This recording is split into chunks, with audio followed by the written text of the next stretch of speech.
Welcome to another episode of the Revolutionary Live Tuesdays. I'm one of your hosts. I'm CJ. What's up, Nick? Hey, what's poppin', my friends? My family is gonna be back. Welcome to RBN Live. We have a lot of great things to talk about, right, CJ? Absolutely. Rome will be joining. JB is taking a tinkle break. He's already here. He had to go to the bathroom right before we started. And then I think Rome and maybe Sabi might be joining. I Yeah, didn't hopefully get a so. confirmation or not. Yeah, I didn't get a confirmation or not. So, but we're here. We're going to be talking about a lot of different things, maybe even some topics that's not on the in the title there, but Yeah, this is we the had a good show thumbnail. yesterday. We had a lot of it was a good show yesterday, so we had a lot we didn't cover yesterday that we might get a chance to cover today too. You Right, guys that's what we're gonna be doing. There goes JB right there. Come, I said you went for a tinkle break, and you will be back. It's funny because it's true. But what's up, JB? How you doing? I'm doing okay. I have Rob Cohen on earlier on my channel, so that was a great conversation. We were talking about antitrust summer, about big tech companies and how they really need to be broken up. And there's actually a bill that's in Congress that is being pushed by a couple of senators. But yeah, that was a really great conversation between me and Ron. And other than that, I'm alive. But yeah, but how many of us are saying just that? So yeah, I'm Absolutely. okay. Yeah. Absolutely, and like I said, Rome will be joining, and I was just going over what the main topic will be covering. Just another more content from Breaking Points that is just indistinguishable between corporate media and them. yeah. And then, like Nick said, we might be covering some stories we didn't get a chance to cover yesterday. So some rollover stories. Steph Curry calls out Donald Trump, and then another one was police chiefs gets caught up in a sex trafficking Yeah. ring, and then another one just landed in our lab. TYT is doing something else. Nick, what's They pretty just much briefly doubled what's down. They doubled down on their Ronald Reagan style criminal justice philosophy. Oh my God! Oh, oh So god. uh Cenk Uygur gone full fledged Biden bro. So in order to justify supporting the Democratic Party, you gotta support the police state. And if you are pretending to be the home of progressives, you gotta try to put a progressive twist to it. And that's what they're trying to do. They getting destroyed by the true left. So Cenk got ratioed once again. And it's very telling, and we gotta get to this later, that they refuse to have abolitionists on. They refuse to have all the people that is calling them out, like Alex Vitale, friend of the show. Alex Vitale is ratio and Jank over and over again, busting his balls, but they won't do it. So we probably get to that later. Yeah, there goes Rome. Good, he's arriving before we really So really we need get Rome for the cops started. for sure. What's going on, y'all? Yeah. What's up, Rome? You're right at the beginning of the introductions. JB just came back from his tinkle break. how many times are you gonna call it that, CJ? I just wanted to say that again. That's funny. But what's up, Rome? How you feeling? What's going on, sir? Man, I just woke back up. I've been fucking tired, man. Shit. You had a long weekend. Yeah, Yeah. it's been a while. It's been a hell of a weekend. My back still hurt. Ooh. Shit. You're back. Yeah, we don't. When you say stuff like that, people don't know like why is your back hurting? Like, should we be cheering you or should we be like saying no because Oh your no, back no, is hurting? it's for a good reason, man. We just had to move fucking down there 200 something boxes with all that crap. It was over 300 something boxes with all them backpacks and food, snacks, and shit like that. It was for a good cause. I'm just gonna get it rubbed out. You know what? Why don't you tell us more about that? For those that didn't know, Rome did an event in Detroit, Michigan, giving away 800 backpacks, school supplies, snacks, had a bounce house. Could you talk a little more about that briefly, Rome? Yeah, it was a nice day, man. We brought out people from the west side, southwest, at the east side out there. It was real nice. Kids that I never seen before, probably never seen again, but it was real nice to you know what I'm saying, bring out the community and you know what I'm saying, had them all socialize with each other and whatnot. You know, a couple of them asked about the Soviet Union and whatnot. A lot of them didn't give a fuck. But we represent. Oh, because your flag was there. You had the communist flag, and nobody said nothing. They took the food. Yeah, like that just shows you don't gotta hide it. You don't gotta hide it. That just shows you don't have to hide it. You want them to know the socialist was there, that the communist was there. Right. Right. You want them to know that's who's doing this work. That's who's bringing them this outreach. Because then they just say, "Oh well, some niggas giving away some school, some church, or the Democratic Party." They're probably like, "Oh, look at this capitalist trying to do it right off." Right. Yeah. Right. Well, I mean, you know, there's a good point because here's the thing: whenever you have an organization or a company that's giving stuff away, they got their banners everywhere with all their logos and shit, and it's like, oh well, this is being given away, brought to you by McDonald's, you know, something like that, right? Yep. And the thing is, it's like, no, brought to you by commies, exactly. Brought to you by commies. So it's kind of like that. It's like, yeah, no. The people who are anti-capitalist, we're the ones who's actually bringing you the shit. We're doing what the government should be doing, and we want you to know it. So I applaud your efforts. You know, I applaud that. You know, that's why me for it's so important because it's easy to have the conversations while you do it. Like when we was doing Rome out here, I was just telling people that we was feeling like, yo, where your system at? And the politicians not helping you, we can help each other. We should have a community of protection and planning, which is essentially what we advocate with communism. But we just explain it in a different way. People are like, yeah, that makes sense. I was like, yo, everyone's starving, struggling, so shouldn't we be taking care of each other? And people are like, hell yeah, brother, every time. I'm like, yeah. Like y'all falling for it, don't even know it. It's falling right in the damn trap. But it's a good trap. We ain't gonna set them up to make any money off their backs or put them in our sweat. What do you guys think of this? Before we get to, I know we gotta start the main topic. We'll do a chat check, and I started. What do you guys think about this one? We read all the super chats here, so you started. I feel. Hey. All right.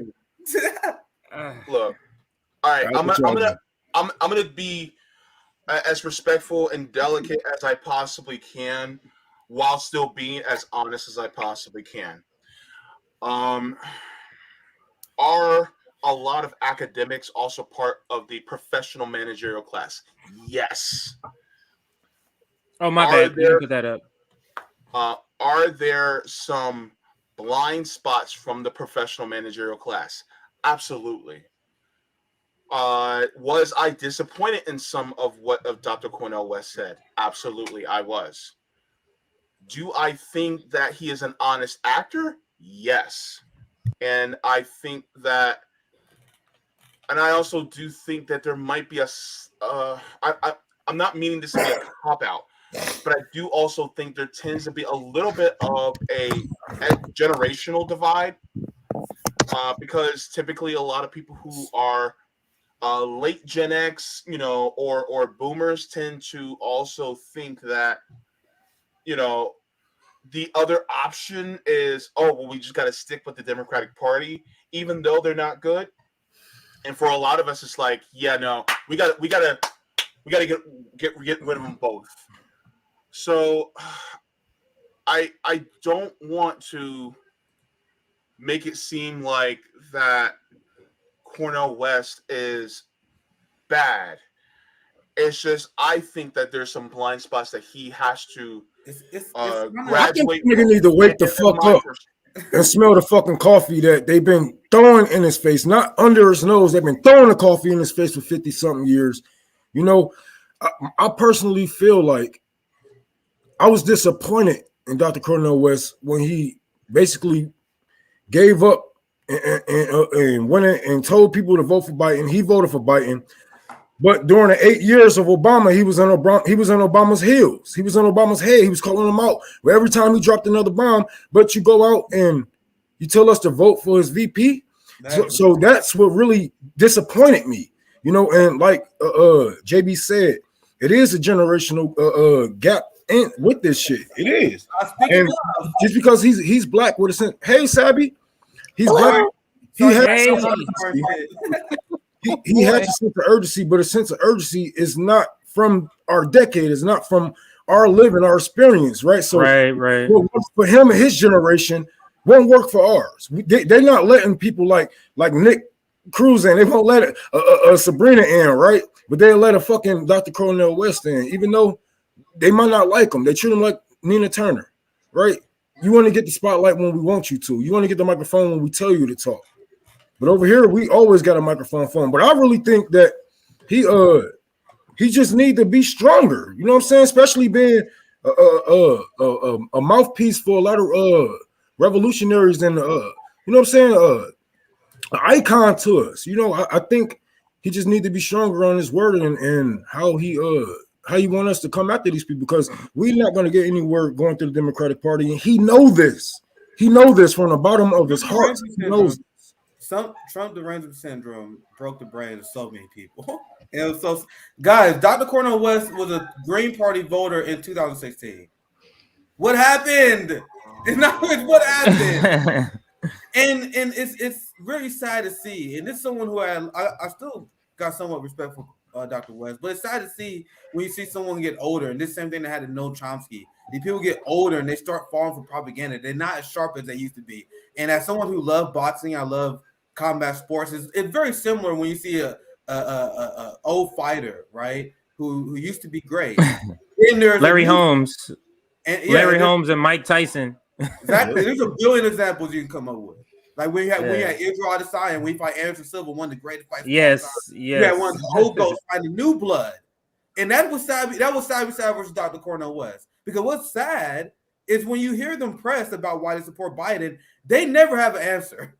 They always turn into the same milquetoast liberals that they used to mock. They would say, "Oh well, Trump is so bad," and then we bring the crime bill. No, and you see in that interview real time, and that's with all due respect.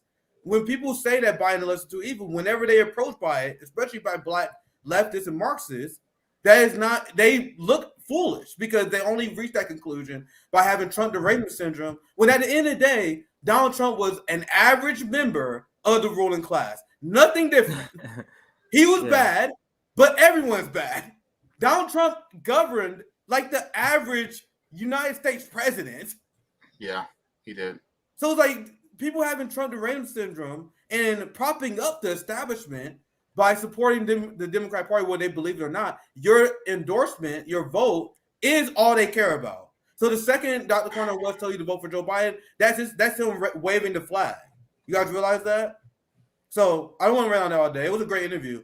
I just want to use that analogy regarding fighters because there's a lot of these old thinkers who still got great taste at times, but just like old fighters, they get rusty, they get old, and while the new up and coming talent who not comfortable, who not resting on our laurels, we point out the contradictions, right? The same thing they used to do when they was younger. But I'll pass it to the panel. Sorry, Savvy. Our comments got us. I was gonna say the impression that I got, I think at the end was, I felt like he was basically saying it's now time for a new, it's time for a new group.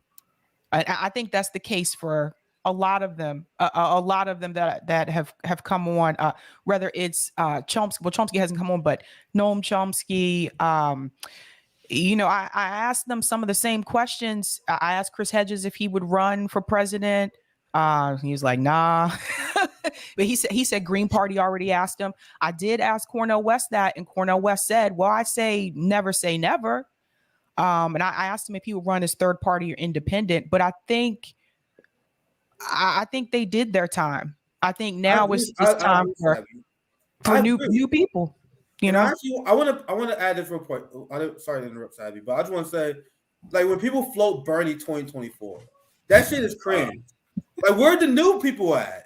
And if not Bernie, they say Marianne, who already ran, who also owed no offense. But it's like, where's the new left leaders? Right. At least progressives. So I want, like, I don't want to see old, like old school, like boomer left brain rot. I want to see young blood in there. I want to see someone with a different tactic instead of doing the same thing. But go ahead, JB, go ahead. Well, or if you had somebody that was mindful, like an Olami Yishitela, somebody like that who, Olami Yishitela, I think is about the same age as my mother, and my mom's a boomer. And the thing is that, they still had that revolutionary thought. I don't mind somebody who is a boomer per se, but someone who has the thought of that doesn't have antiquated thoughts, I should say. It's like, just because you're older doesn't mean your thoughts are still antiquated. Yep. And I think somebody like Chairman Olami Yishitela is somebody that is like, no, he's future oriented in his mind. And so I think that I'm sorry, go ahead. No, he's connected to the community, though. It's a big distinction. Exactly. He's connected to the community. Yeah. The only point I want to add real quick to that point, that was a great example. There are a lot of like the old left head, like Chris Hedges, who are still on point. The reason why we need new blood is I think these people are tired. Chris Hedges have been traveling overseas covering wars ever since the 90s. These people are, and that's the only point I want to add, JB. You're on point, you're on fire, everything you said was true. I think we need new people because a lot of these old people, they're like, man, it's like we're tired. They're tired. We fought Reagan and Bill Clinton. Like, well, fuck it, vote for Biden. I don't know what else to do. Like, what else you guys want from me? They just tired, man. Done with this shit, man. I mean, Angela Davis is Angela Davis is another one. She's not no more, CJ. She been again. She not yeah, but I mean, even for those who were still buying it, have now come to understand. Like the people in the struggle have been thinking of this for literally decades about Angela Davis. But let me show you this video for those that say Cornel West is old, and I say it too. Here's an old video where he's not that old. And he's also not the most left person at that point. Senator Bradley of the all-white United States Senate said we can't get there unless we all go there together. Sorry, none of us are where he is. That's number one. Number two, you're making a moral appeal to a country that doesn't have a moral conscience. The question becomes that when white people feel serious and angry and upset about abortion, they come out in the thousands up to the millions to say, this is what we believe about abortion. Where is the white outcry against white racism that murders African people all around this entire globe? It doesn't exist. So who are these white good people? I want to meet them.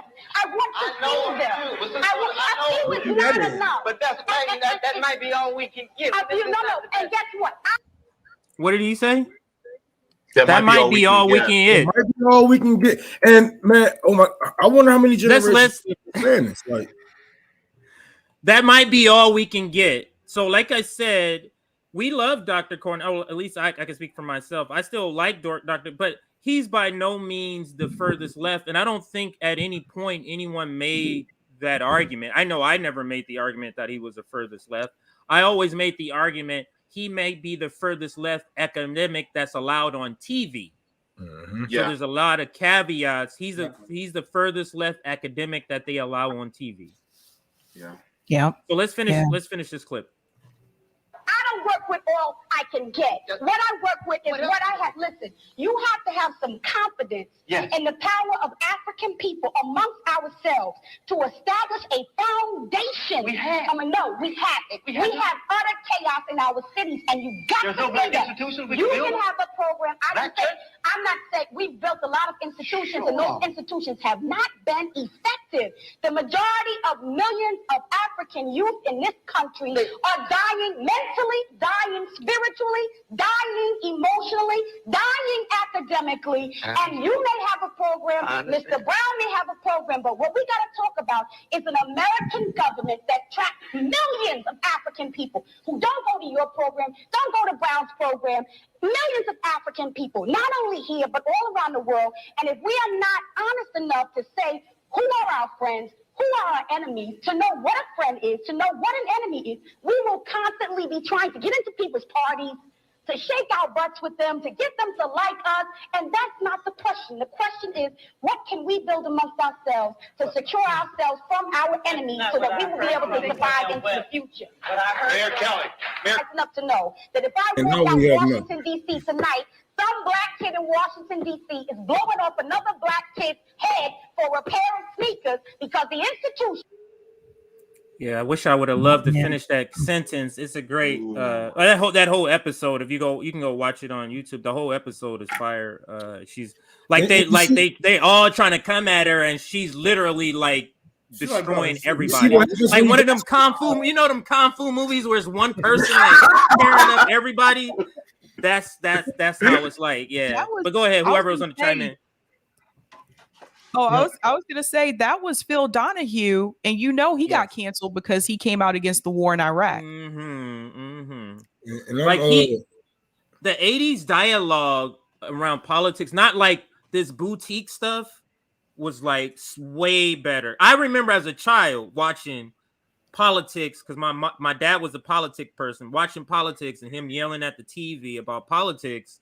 Donahue was a lot of the time, and Sally Jaffe Raphael, believe it or not, she sometimes did some good topics too. But go ahead, anybody. I was just saying, this is what happens when you bring your, you know what I'm saying, bring half measures and half of what you want to the negotiation table. You don't go with half, you go with over top. You go over the top because you're already negotiating with your enemies. You're not going to get everything you want, and if you're going there with half measures, you're going to leave with damn near nothing. So that happened back in the 80s, 90s, whatever. Where are we at today? Where are those institutions that was in place? Where's the institutions that that Mr. West, Dr. West had built for these black communities and for black people? Have they have they expanded? Have they expanded throughout Chicago, Detroit? I don't see any buildings out here with Dr. Cornel West on it, name on it, right? So you go with half measures and you get nothing overall. And where we are at today is kind of all these niggas' faults. If you ask me, all these black leaders fought for going and negotiating with our enemies, even though Malcolm told them not to. They still went to go negotiate with the enemy and still got us nowhere in the long run. What they had, the only thing they had getting us is a lot of our leaders killed. Like how we know the CIA was working with Angela Davis to get close to the Black Panther Party and et cetera, all these people. Right. And they're here for a reason. Thank you for the 199. I just want to read this because I saw this, and it's on the topic. Cornel West urged people to vote for Obama twice. Is that true? In my memory, because I thought he voted for Stein. Am I wrong on that? Yeah, I don't remember. I'm not sure about Obama. Correct me if I'm wrong, Chad. Because I'm not. I'm just going. I may be missing. I thought he was a Jill Stein voter though. Yeah. Correct me if I'm wrong, guys. I may be wrong. Because I thought when he voted for Joe Biden, that was like people was like, "Whoa, what the fuck?" Like that, I remember that was my reaction because I was like, I thought he was a Stein voter. What happened to him? If I was wrong, I remember a PBS NewsHour interview. He was talking about how he was supporting Jill Stein. I do remember that because I covered it recently in the stream. Yeah. So yeah, I think he voted for Stein, and then he voted for. Did he vote for Obama one of the times? Maybe one of the times. Yeah, time, but I don't know if you can blame him too much because, especially considering where the country was at. I know I was. Yeah, I voted for Obama. Yeah, he was one of the leading voices. He was one of the leading. I still remember this clearly because this was when I turned against Obama. He was one of the leading voices speaking out against Obama. And I remember there was this big debate and big drama going on between him and Michael Eric Dyson. That was a debate. Yeah, that was a debate I saw. Yeah, that was a debate. Yeah, go ahead, JB, if you want to add to that. No, it was between Michael Eric Dyson and oh my God, dude with the slick back hair. He's on MSNBC. Reverend Al Sharpton. So it was Al Sharpton. Slick back hair. Sorry, the dude with the perm. So it was Al Sharpton and Michael Eric Dyson on one side. Then it was Tavis Smiley and Dr. Cornel West on the other. Yeah, that's the one I'm talking about. Yes. And Tavis Smiley was actually recently being interviewed by DJ Vlad, and he actually talked about him being very critical of Obama and how he got attacked for being very critical of Obama. Stabby, I think I sent that to. Did I send that to you, or did I send it? I can't remember if I sent it to you or to a group. But that was interesting. I should just pull it back up. But it's about 8 minutes.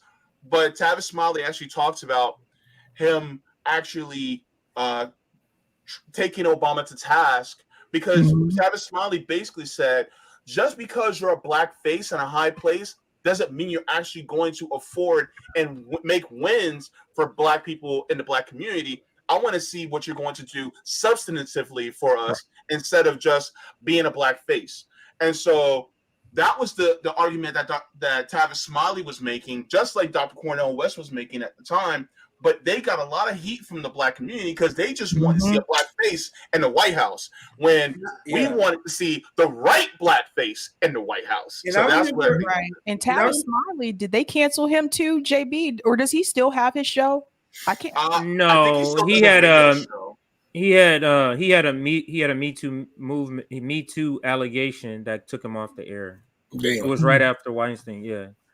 And I remember Dr. Cornel West, because I still give him credit to this day as being one of the leading people that snapped me out of my Barack Obama bullshit. Because I remember he would call him Rockefeller in blackface, and he would call Barack Obama out for being complicit over the ethnic cleansing of Palestinian people, which he talked about on Sabby Sab show as well. So my thing is, Dr. Cornel West, nothing has changed. Joe Biden is still ethnically cleansing the Palestinians that used to call out Barack Obama for. And that's why it's disappointing, because even though Dr. Cornel West may be to our right on some things, the fact that he was voting third party, that still was a big bonus. So then to see him endorse Biden was disappointing.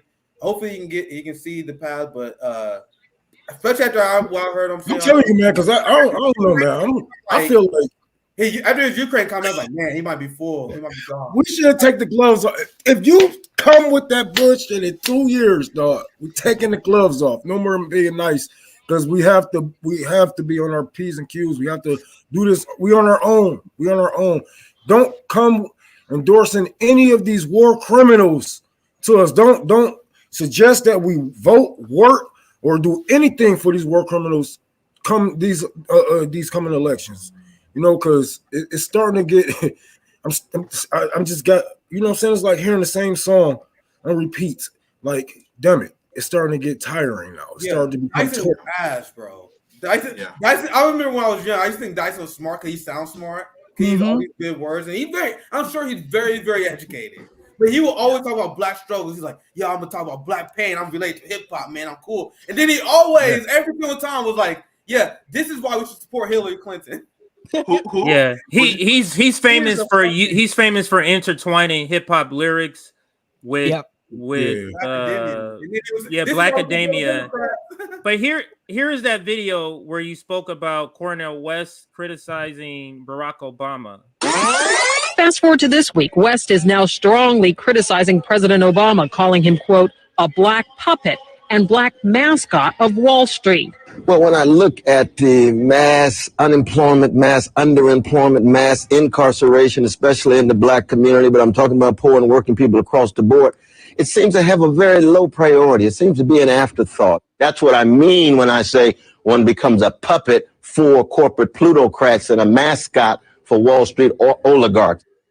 West tells truthdig.com, quote, I think my dear brother Barack Obama has a certain fear of black men. It's understandable. As a young brother who grows up in a white context, brilliant African father, he's always had to fear being a white man with black skin.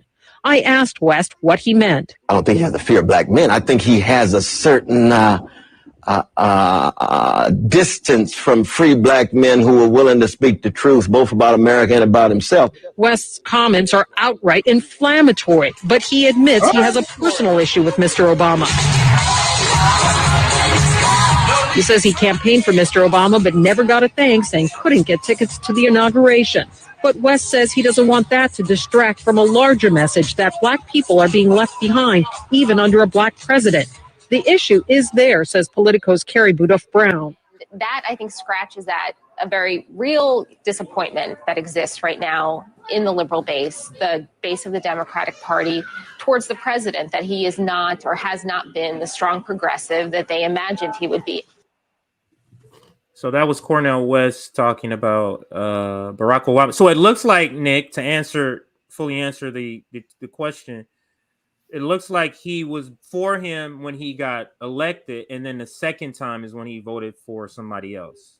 Yeah, that's what it looks like happened. Yeah. So what happened? Like, what changed for him to just, you know what I'm saying? Like, whatever, man. Maybe that's a conversation for me and Cornel West to have. But shit, I just don't. I'm not digging that shit at all. This is the thing. Well, in the conversation. Sorry, go ahead, Sadie. Go ahead, Sadie. I think part of it too, like the people that came from the Bernie movement, because he was a part of Bernie's campaign. Bernie caved too, so it was like after Bernie caved, then they caved. Yeah. I mean, Bernie Sanders wouldn't even push. And I asked him about this too, like why didn't Bernie Sanders have a reparations plan? And his response was Bernie Sanders didn't believe in reparations. So that right there let you know who Bernie Sanders really is caring about. Mm-hmm. So that's a problem. And Dr. West said he did try to like change his mind on that, but Bernie Sanders wouldn't budge on that. And I find that odd. Yeah.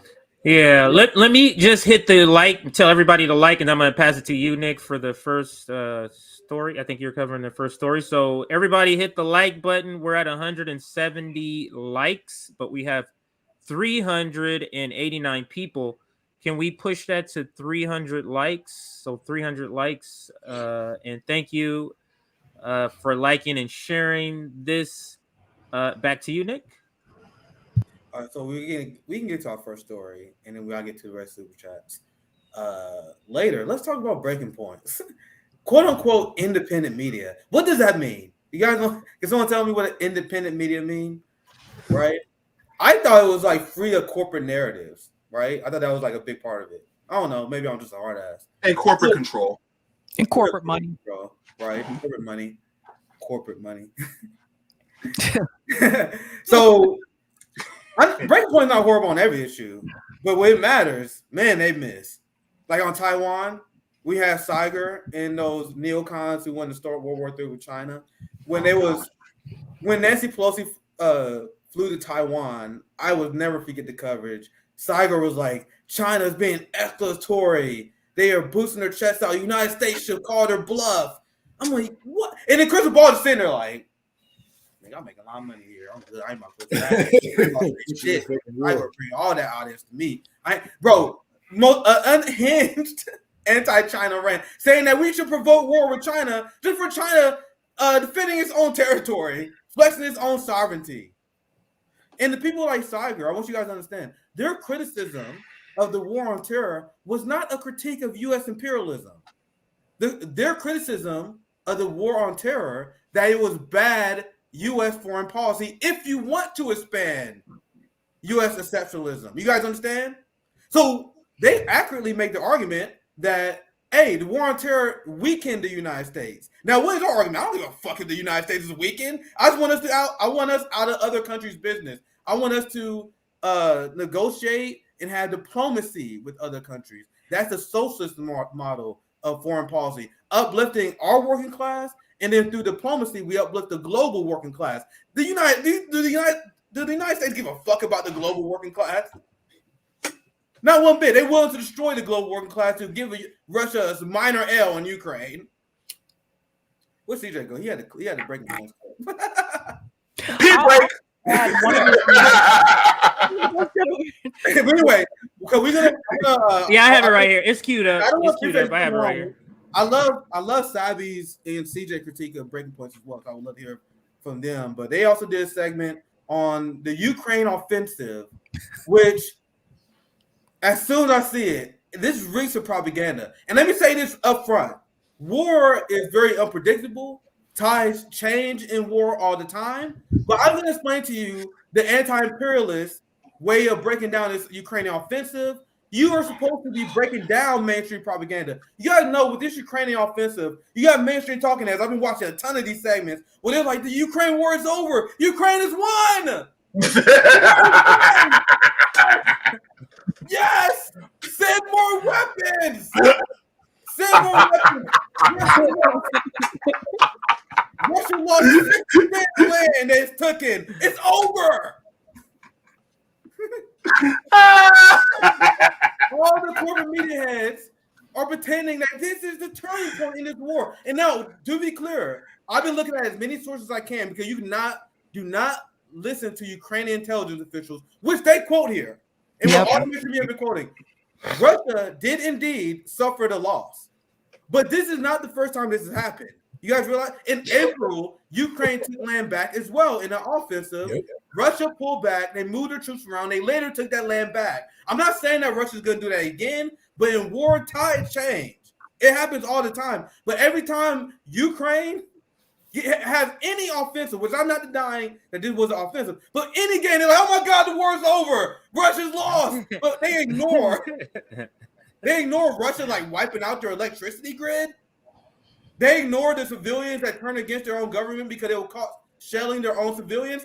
I wish I say this segment. I may do it later on my own. There was an CNN segment where they're like, we talked to some civilian Ukraine and they were upset because Ukrainian, they accuse Ukrainian of shelling their own civilians. I'm like, wait. You can't just go quickly past that accusation. But anyway, now, after watching MSNBC, CNN, and how they've been covering the Ukraine offensive, which is straight up propaganda, which serves one purpose: to justify more weapons to Ukraine. So everyone knew this offensive was happening, including Russia, because Ukraine and Zelensky was pressured. We covered this. I got some receipts to show you. The West was starting to question whether we should arm Ukraine. So the Ukraine strategy was we need a show of force right at this moment right now. We got people in the streets in Europe questioning why we got to sacrifice our energy bill. Why Joe Biden sent a few more billions to Ukraine. So you had all this pressure on Ukraine for a victory. So everyone knew Ukraine was going to dump a ton of manpower and a ton of resources for this offensive, which is why Scott Ritter, Jackson also said this as well. This is going to backfire. Because this is what Russia always do: move people around. If you push, you pull. This same thing that Poland used to do when you used to destroy the Austrians. You allow them to come in. You push, you pull, you divide. That's what Russia did before. I'm not saying that's going to happen right now, but to pretend this war is over this one offensive is a joke. I'm gonna show you guys what Scott Ritter says later, but I know I talked too much already, so let's get to the video so you guys can see breaking. I just want to add context before we watch the video, and then I want you guys to realize how completely uncritically they are covering this. Take everything I said in mind and look at how they cover it. Now I'll shut up for a while. Let the video play. You just let me know when you want it to stop. I'm not looking at you, so just let me know when you want me to stop. You. Oh, hold on. Let me turn up the sound. I had it on mute for a moment. So anyone, if you want to stop, if they say some ridiculous stuff, they say quite a bit of ridiculous stuff. So you might want to stop it soon. Good morning, everybody. Happy Monday. We have an amazing show for everybody today. What do we have, Crystal? Indeed, we do. Big developments in Russia's war against Ukraine over the weekend. That Ukrainian counteroffensive, highly effective. Stunning. Shockingly so. Big moves. I'll tell you all about that. Also, new indications from the Fed. They are going to continue their aggressive move of hiking interest rates. That comes in spite of the fact. Good morning, everybody. Happy Monday. Ask yourself. People dying. What the fuck is wrong with you guys? Ask yourself, have you ever seen Crystal Ball express visually excitement or happiness higher than you just gonna see in a second here? Watch this. We have an amazing show for everybody today. What do we have, Crystal? Indeed, we do. Big developments in Russia's war against Ukraine over the weekend. That Ukrainian counteroffensive, highly effective. Stunning. Shockingly so. Victory. Yeah. Big moves there. We'll tell you all. That $1 million deposit, highly effective. That's who the fuck got this nigga hair, son? It's stunning. It's shocking. I Big, huge.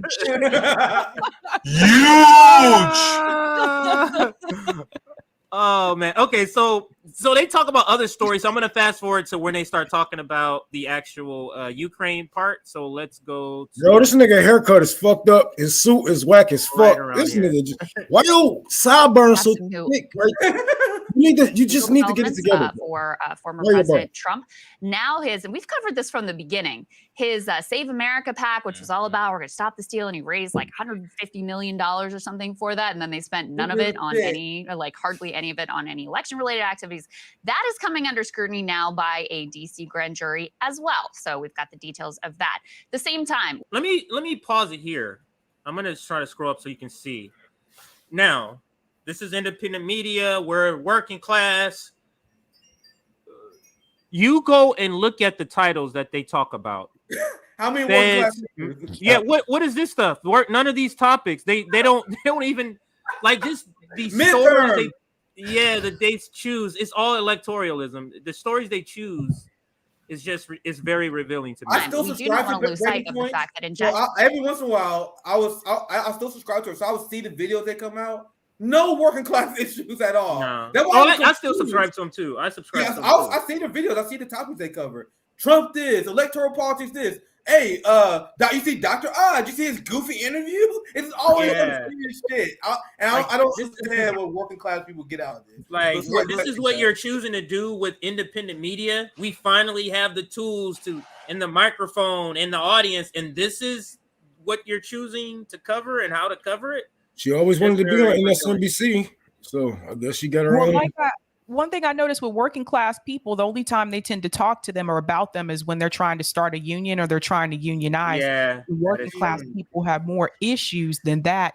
Not everybody is able to work. If you're disabled and you're not able to work, what about that group of people? So no, they don't cover working class issues the way that it should be covered, in my opinion.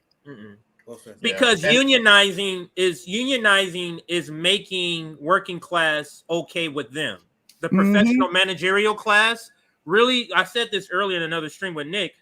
The professional managerial class, when they say working class, they mean people with degrees, like nurses. Exactly. That's who they're talking about. People who have a union job. Yeah, right. But the problem, I think, is, 89% of the country is not in a union. Exactly. Therefore, most of us are in a union. So when you want to talk about working class issues, you also have to go outside the scope of talking about unions. Exactly. You also start talking about the way companies are treating workers. Like, for instance, what happened with Ron Pacone was telling me about how 3 Amazon workers were killed in New Jersey because they, died in their their workplace. So the thing is it's like, were they in a union? Maybe not, because Amazon likes to bust unions. So, was that talked about? Or what about, other issues regarding workers and other issues regarding those of us who may not be working, people like us who are disabled, who, we're basically living in poverty right now due to not getting enough in disability benefits because, well, people just want to silence us. So, yeah. All right, let's take the opportunity here to start our first opportunity to shout out the new JB fundraiser. So we're doing a new fundraiser. The last fund. So first off, we all acknowledge we have to get better at these fundraisers. So we're launching a new fundraiser for JB. So it's just called the JB fundraiser, and it's for housing. So JB, can you just briefly? We don't want you to make everybody in tears, but could you briefly kind of tell us what you trying your to say, situation? CJ? Yeah, your situation. No, because last time you told when we had a fundraiser, like literally people were on edge. I remember Nick had to cut in and was like, "Hey, So I'm just saying, could you briefly tell us, what is sort of why are we raising this money? What is your situation? And then we can kind of go from there. Sure thing.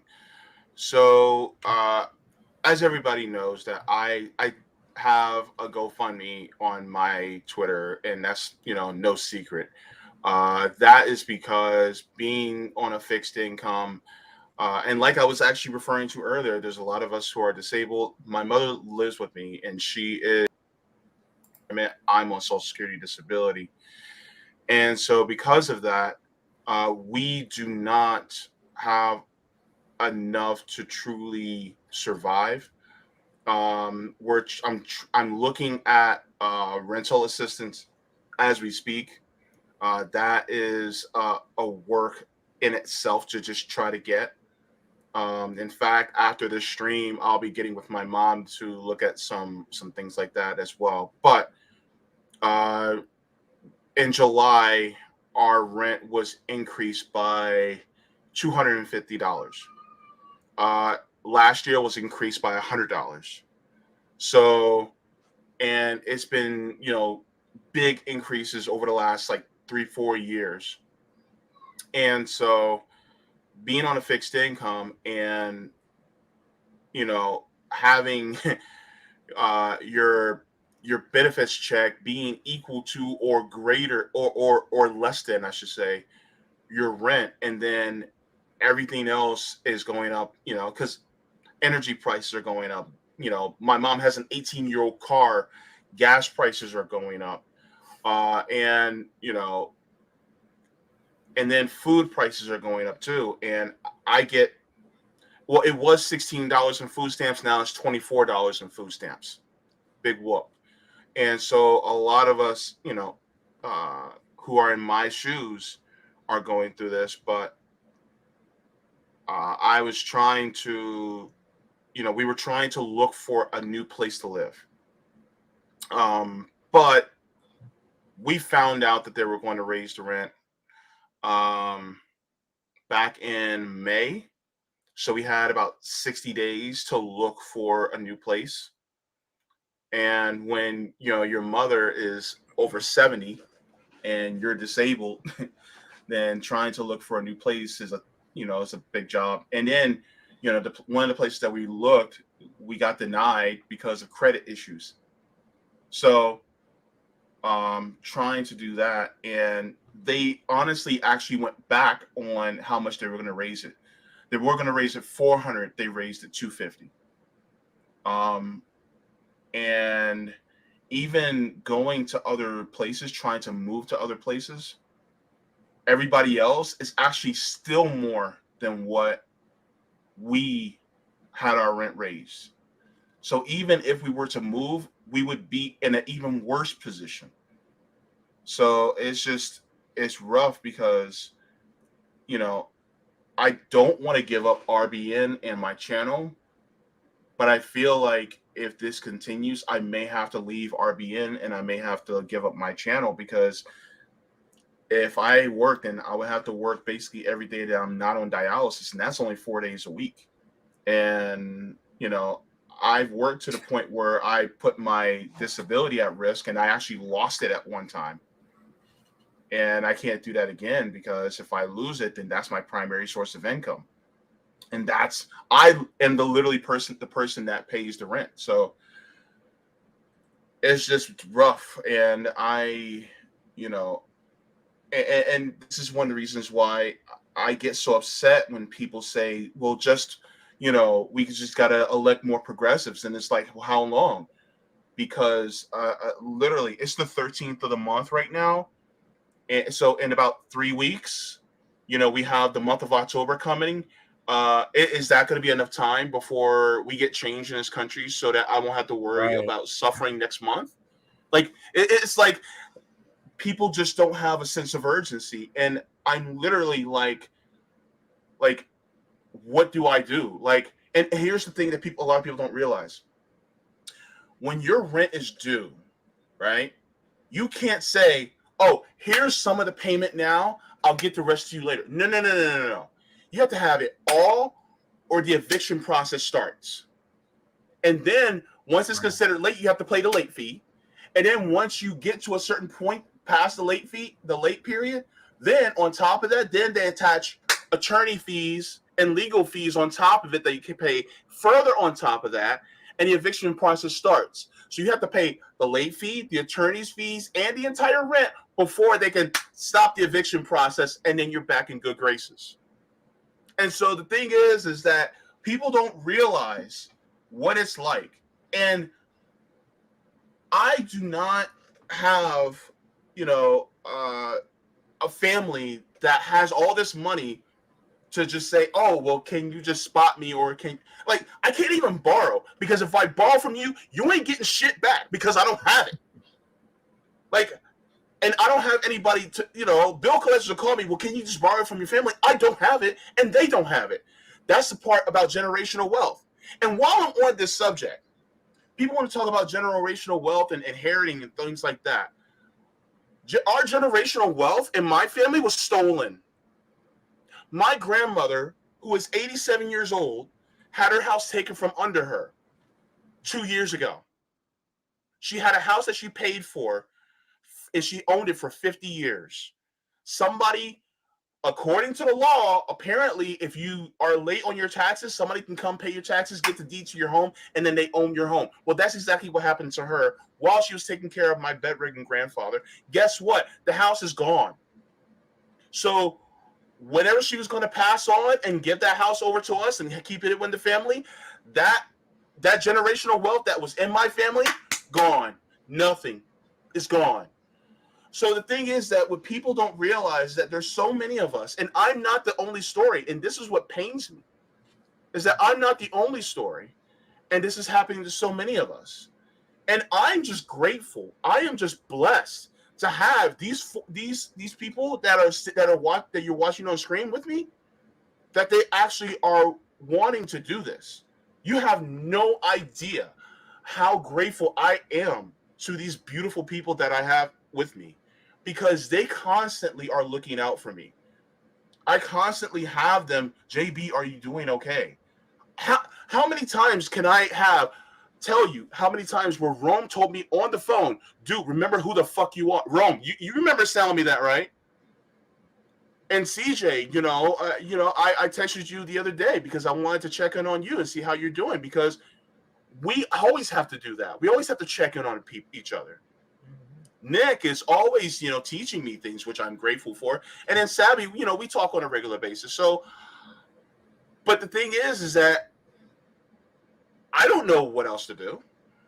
And the thing is that you have so many people who are doing this as well. And the least I can do is use my platform as being one of you in order to say, look, I know exactly what you're going through. And I'm not part of the PMC. Hell, I can't even say I'm part of the working class. I'm part of the poor class. And so it's rough. And I just want to say that there's so many people who constantly are telling me that, we love and support you, which means a lot. And the thing is that when I say that we really truly need to rebuild this system from the ground up, from the foundation up, I truly mean it, because I'm sick and tired of being sick and tired. And I know you're sick and tired of being sick and tired. And I'm literally going through it just like everybody else. And then when people say, oh, you're just grifters, it's like, grifting what? Grifting what? Like, for real. And people will look, oh, you raise this much money on your GoFundMe. I'm like, that money's gone. It went to OUC. It went to the rent. Right.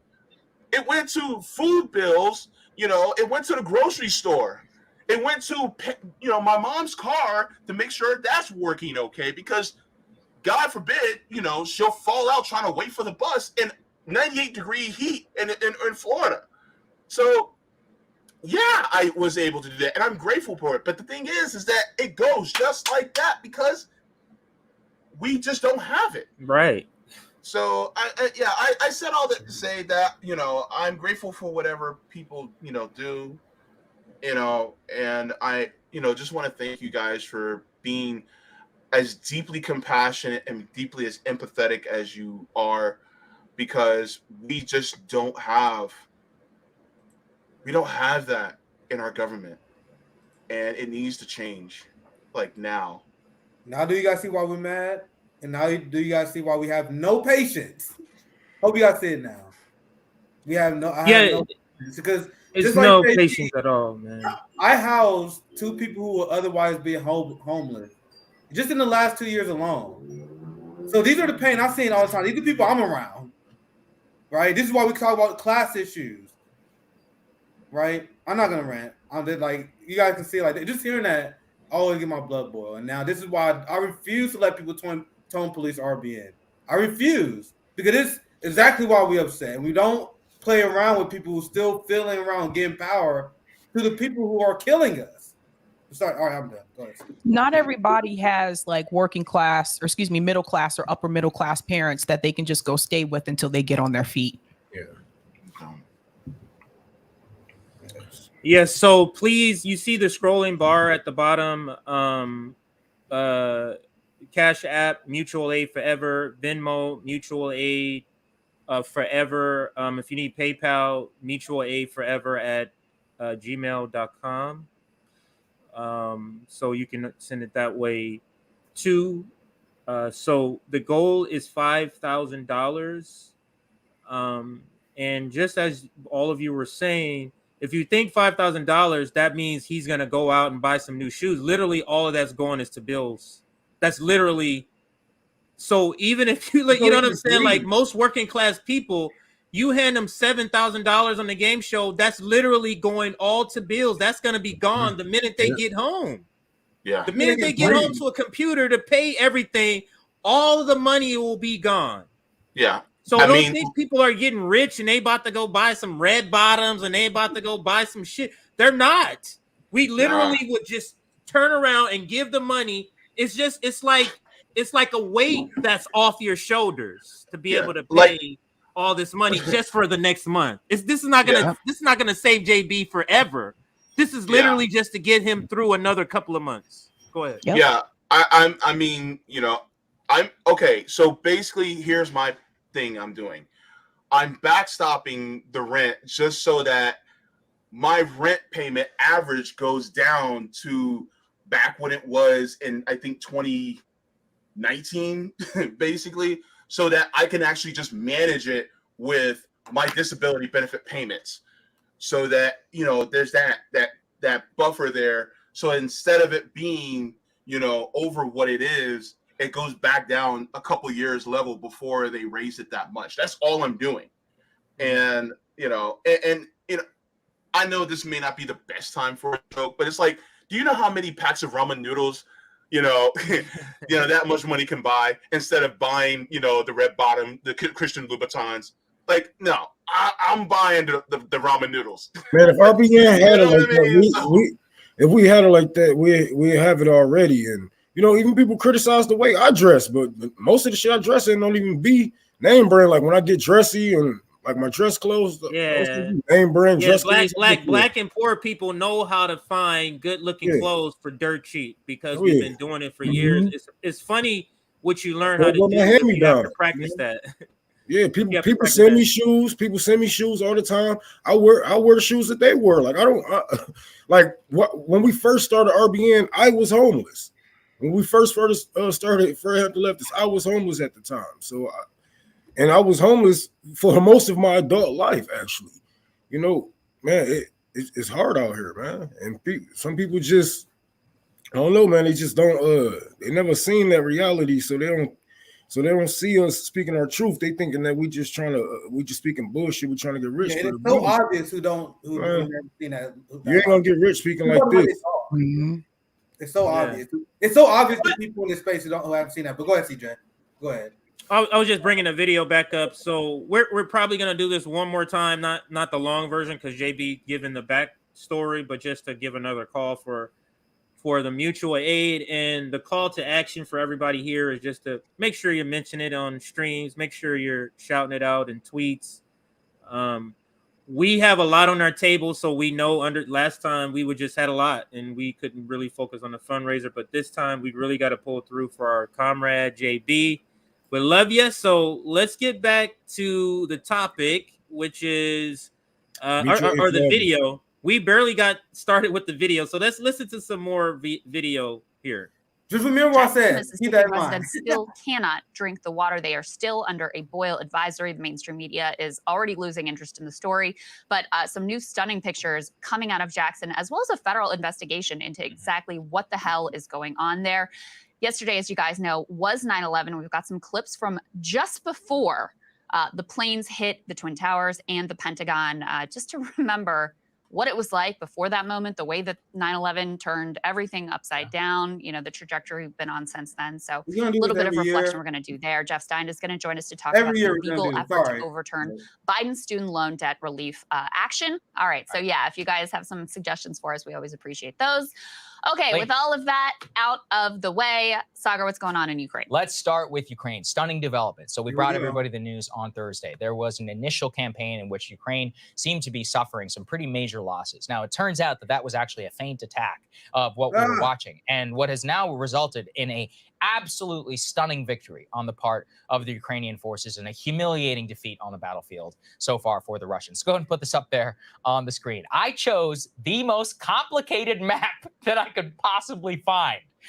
Because of all of my research, I think actually just looking at it from a territorial perspective doesn't really convey just how complicated and really sophisticated the attack was by Ukrainian forces. I'm going to have a link down to this tweet in the description so everybody can go and look at it for themselves. It has the exact units, the exact forces, where the attacks occurred, and all of that. But the top line, here's what you need to know.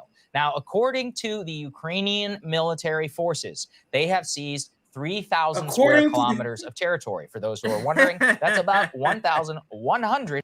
Later, he's going to admit that's not a very reliable source, but still, yeah, he says even still and just continues. That's it. Yeah, just so many. Square miles. I know. Go ahead. You can continue. That is coming from the Ukrainian military defense forces. So not exactly 100% reliable. Now, what we do know, though, in terms of what's actually happened on the ground, is the Ukrainians have obviously seized major towns and areas in the, quote, Kharkiv Oblast being region in Ukraine. The reason that this matters is that that oblast really was serving as the jump-off point for future Russian operations. The fact that the Ukrainians were able to take and seize so much territory so quickly, only in a couple of days. One of the things I mentioned in our last show is that... Let me say this part. It's a problem that the person who always frames any war, any military story is the person who went to the Huston Institute. Exactly. Like, that's the problem. Like, she rarely talks when these stories come. He sets the whole framing, and then she just kind of says yes and here and a couple of times. And he be warmongering. She just chilling there looking pretty. You notice, like, she doesn't push back on Sagar when it comes to foreign policy. She never pushes back. So I don't know if maybe she just doesn't know a lot about foreign policy, or if that's just the whole purpose of this show, is to still like preach imperialism. Yes. And war talking points. This is basically independent media that has corporate media talking points. And what they've done is they've created a set that still looks kind of low key and chill enough to be independent, but they'll still tell you on their show that that desk only costs $10,000. Like, that's nothing to them. So you see what I mean? They want a look that's just enough professional so that people take them seriously, but also kind of has this grungy kind of look so people realize that they're independent. But I think their goal, because just looking at the people that they've added to the network, I think their goal is to eventually get onto those cable outlets, just like TYT has done, because TYT's on cable. They're also on Roku. I think that that's the goal of Breaking Points. And in order for that to happen, they are not going to allow anti-war and anti-imperialist voices on cable. So that is what they are doing. Crystal don't even try to push back on these talking points. I think she totally agree with what he's saying, because she's she's been in this game long enough to know about foreign policy, if not know it's wrong. War is wrong and whatnot, but the way that Sagar is talking, you would think that he had got money from a weapon contractor to spill this shit. No, he did. But he did. But this is a perfect illustration of how weak the left is. She really thinks she's like, Shirley Chisholm. She thinks she's like Malcolm X, because what makes her left in her mind? Healthcare, $15 minimum wage, unionizing. I'm Malcolm X now. That's her.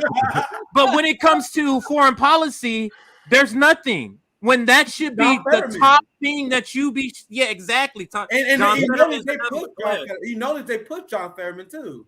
That's the ideology that they have. They're pushing progressive politics, and they're trying to give it an imperialist flair to that. Yep. And that's why she always concedes to Sagar and allow him to repeat insane neocon talking points. And I have no problem, because I've seen shitlibs criticize him for having a show with a right winger. The thing is, I have no problem with you doing that. But if I had a show with someone like Sagar, there would be no peace. Hey, what the fuck you just say? Hey, what that stupid? Hey, hold on. None of that. You don't have a show with a right winger. You just allow him to spread your propaganda. I choose not to do that because I'm not trying to have a show where I fight with someone for 60 minutes every fucking show. That way would right. She must be. She's confirming that she and through her the left agrees with all of this war stuff. That's. I mean, why else aren't you having an opposite viewpoint that you're pushing? Well, like that's problematic. Go ahead. But CJ, is it necessarily the left per se, or is it liberal viewers? Because if you look at the comments on their foreign policy videos, most of the left people are not agreeing with their talking points. But I think that what they're doing is they're relying on this subscription model. They're not relying on Patreon. I mean, people still have it, but they're not relying on Patreon and YouTube views and YouTube ads to fund them. They're relying on a subscription-based model. And I looked at their subscription options, and they have a number of people that have signed up for that $1,500 subscription option.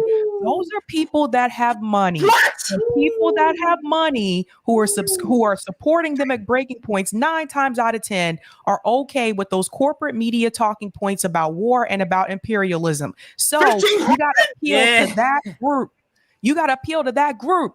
So she's not going to challenge and push back. Are there any, I'll say this again, are there any anti-war and anti-imperialist voices that are a part of the Breaking Points network? Because I have not seen them yet. Sabby, they found a black dude. They found a black dude and he's a neocon. What the chances? The only neocon in the planet that's black, they found him. And they trained him at the same training with George Bush Jr. neocon. What if you randomly pick one random black dude in this country? What are the chances of that? That's what I'm saying. But let me ask this. Okay. Now they tout themselves as the populist left and the populist right, correct? That being said, if the majority of Americans are anti-war, right? Then why do you have someone who's on the populist right being in favor of going to war, and having this proxy war in Ukraine? That doesn't even gauge with the way that they tout themselves as. If there's supposed to be the populist, then what is the populist position? The populist position would be to not have anything like that. The populist position really would be, why in the hell are we still supporting NATO in the first place? Right. And we she never says anything like that. She never pushes back ever like this. But it speaks to the left, how they believe I'm still left and I have no stance on foreign policy. Yep. That's what I'm trying to. It's so ridiculous, like that they really think like they're living in the shadows of Malcolm X. I keep saying that they keep living in the shadows of Malcolm X, but they have but they could be, but they're nuanced when it comes to foreign policy. It's no. Right. We see that Republicans want $15 an hour. They want health care. None of this shit makes you a leftist. Like, we are only left because we had to fight for our rights. The left was created by the blacks, the browns, the people that lived under the British rule, the people that lived under slavery. Right. We are only left because we had to fight for our damn rights. Now they are making a mockery of what the left actually is and what these people and our ancestors actually built up to this day, and they calling this shit being a leftist and just shaking your head while he's, you know what I'm saying, just spouting some worse shit like, oh yeah, this is good and this is great. No, it's not. No, it's not. No word is good. If you did the math, if you have 70 people signed up for that $1,500 subscription, that's over $100,000 a year. Yeah, and I know they have way more than that. I know they have more than 70 people signed up for it. So I'm telling you, this is what they're doing. They're relying on that subscription-based model. And like I said, that means their talking points are going to have to be a little bit more mainstream. They were more left, or more populist when they were part of Rising than they are now. Because they were more financially independent. Now they got on them. Now because so that's basically the DSA officials, those people that are paying it. So they have to stay in a particular framework, which happens to overlap with regular corporate media. It's the same. So these are people who in their mind they want to project. I'm Malcolm X. That's what they're doing. And I'm watching Breaking Points, but they want to hear the same shit from CNN.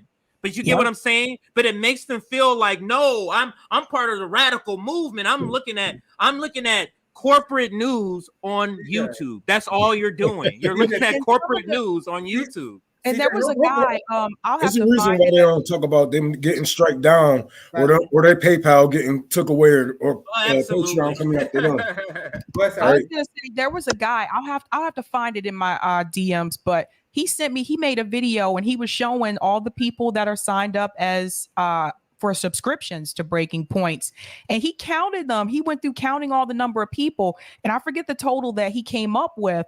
But the thing I think that people need to understand, their names are on there. And these aren't just everyday average Joe Schmoes. Reid Hoffman is on that list. Reid Hoffman was one of the people that created a PAC when Crystal Ball ran for office. A lot of people forget she ran for Congress and she had a super PAC. And there was speculation over what she did with that money. And I see a lot of people interview Crystal Ball and they don't bring that question up that much no more because she's not answering that question. What happened to that money that she took from that PAC? So these aren't just like everyday Joe Schmo people paying that amount of money, maybe for like the $10 per month. But if you're paying, you can just give out $1,500 like that, like it's nothing. These are people that got money. Let me paint this picture.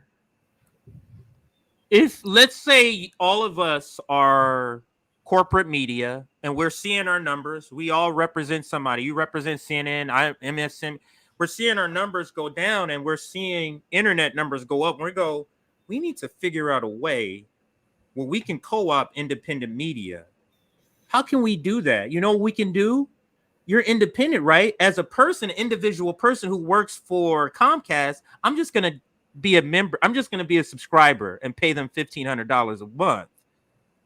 Yeah. If you get corporate people to do that, you're able to say I'm independent, but you're still being supported by the corporate establishment, by all the people that's in corporate that want to keep this same sort of status quo going. All they're doing is taking it out of the business name and putting in their personal name and making a personal donation a month to these people.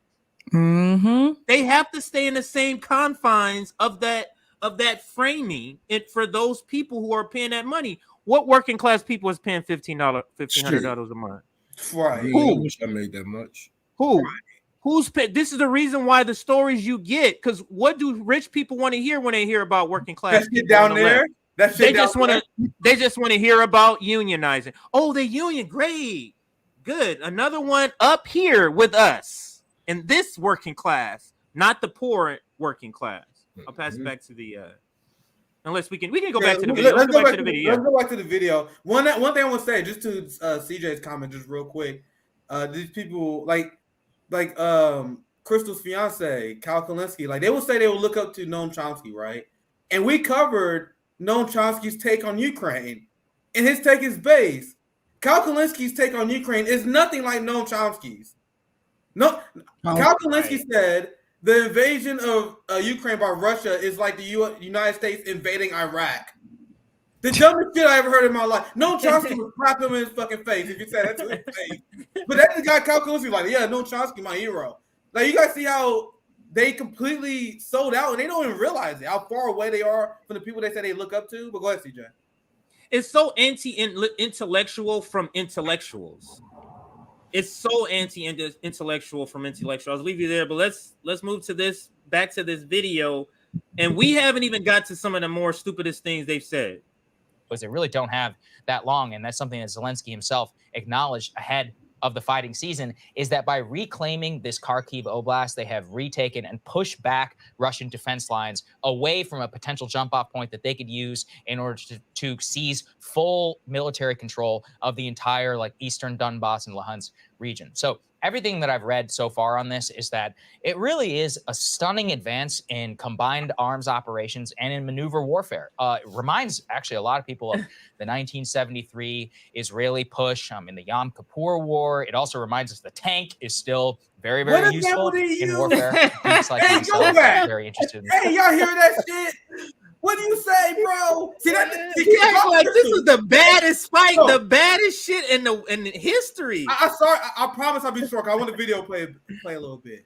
But how do Crystal allow him to say that without? Look at the example he used. Look, remember a stunning Israeli offensive in 2003. You mean the fucking ethnic cleansing of Palestinians? That's not a conflict, guys. That is a one-sided genocide. But you see how he frames it? The amazing offensive push by Israel. This is apartheid state. And Crystal's like, Palestinian, that's none of my business. That shit none of my goddamn business. I don't care. Getting that money. I got money. That by reclaiming this Kharkiv Oblast, they have retaken and pushed back Russian defense lines away from a potential jump-off point that they could use in order to seize full military control of the entire eastern Donbass and Luhansk region. So everything that I've read so far on this is that it really is a stunning advance in combined arms operations and in maneuver warfare. It reminds actually a lot of people of the 1973 Israeli push in the Yom Kippur War. It also reminds us the tank is still very, very useful. Why is he speaking folk motherfuckers? Reminds us of He's selling weapons right there, by the way. Let me let it play. Yeah, go. Let it play. Myself are very interested in that, watching it be very effective. Let's throw the next one up there on the screen, which is that the Ukrainian army is saying that it has essentially tripled the retaken area just in the last 3 days. So 48 hours, thousands of square kilometers, 1,100 square miles of territory gained. Now, of course, all news organizations, including us, have to make the caveat. We cannot verify the Ukrainian figures. What we can verify is that even the Russians are claiming that they have had to pull back. Yeah. They have confirmed they've pulled back their defensive lines. And the reason why that these particular towns mattered so much is they were major hubs for supply lines. And really what we're seeing is a humiliating crumble for the Russian defenses and their inability both to solidify supply lines. Some of the videos that are coming out here are stunning for a great power military. You're seeing tanks straight up abandoned and unsupplied with no gas, no maintenance. I mean, clearly, this is unprecedented for a great power military to show such basic incompetence in shoring up your supply lines, shoring up your defenses. Let me just say this. Think about who's listening to this. The $1,500 subscriber. Isn't this what they want to hear about Ukraine? This is exactly what they want to hear about what's happening at Ukraine. And that's why the story as such, because they're getting backlash. They see the comments. They see the comments in these videos. They know they're getting backlash, but they continue to do it. They see the polls that they put out. I want to be clear, guys. And look, there's no doubt about it. Real quick. In war, tides change. People retreat. Troops move around. You gain land, you lose land. It would be okay if you covered this whenever there was a Russian game, right? Look at the angle they are coming at this as. They taking one Ukrainian win, and I know near the end of the video, I don't know if we're gonna get that long. It's not even verified, by the way. Crystal's like, yeah, this is a huge game-changing event, and I got a video after this. I'm gonna show Scott Ritter of him pretty much debunking everything they say here. And the question is, why is the quote-unquote anti-establishment media uncritically repeating what comes from the lying Ukrainian forces, coming from the mainstream media? It's okay to report what they say, but there is no reporting from what coming from the Russian side, what coming from what the other perspective is saying. Russia is saying, yeah, this is just us pulling our troops back. We knew this offensive was coming, so we are remaneuvering. And there have been people in Russia that criticize Putin's maneuver on this, like the Chechen leader. The Chechen leader believed they shouldn't have done this. Just so there's a lot of infighting there. But it's not this massive victory that they are pretending to be. But let the video play a little bit. Yeah, we'll play a few more minutes and then let Sabby give her final comments before she leaves off for her break here. Ukrainians would not be able to do this without the United States, without U.S.-provided weaponry and all of that. But this is just not supposed to happen in the annals of great power war. Yeah. To watch it is just, stunning. There's barely words to describe. Well, the United States That's lost. right. One military expert said that this advance from Ukraine marks the first time since World Sorry, War I let it go. Russian units have been lost. That gives you a sense of the scale of the defeat here. And I mean, first of all, it's incredibly humiliating for Russia. It's incredibly humiliating for Putin. They are even, you know, in Russian state media having to acknowledge that there were defeats that they had to retreat. I thought they wasn't allowed to do that. Like, we're regathering for the next offensive. But because this is a point. She's terrible. And I'll pass it to Savvy after this. I know y'all go Savvy.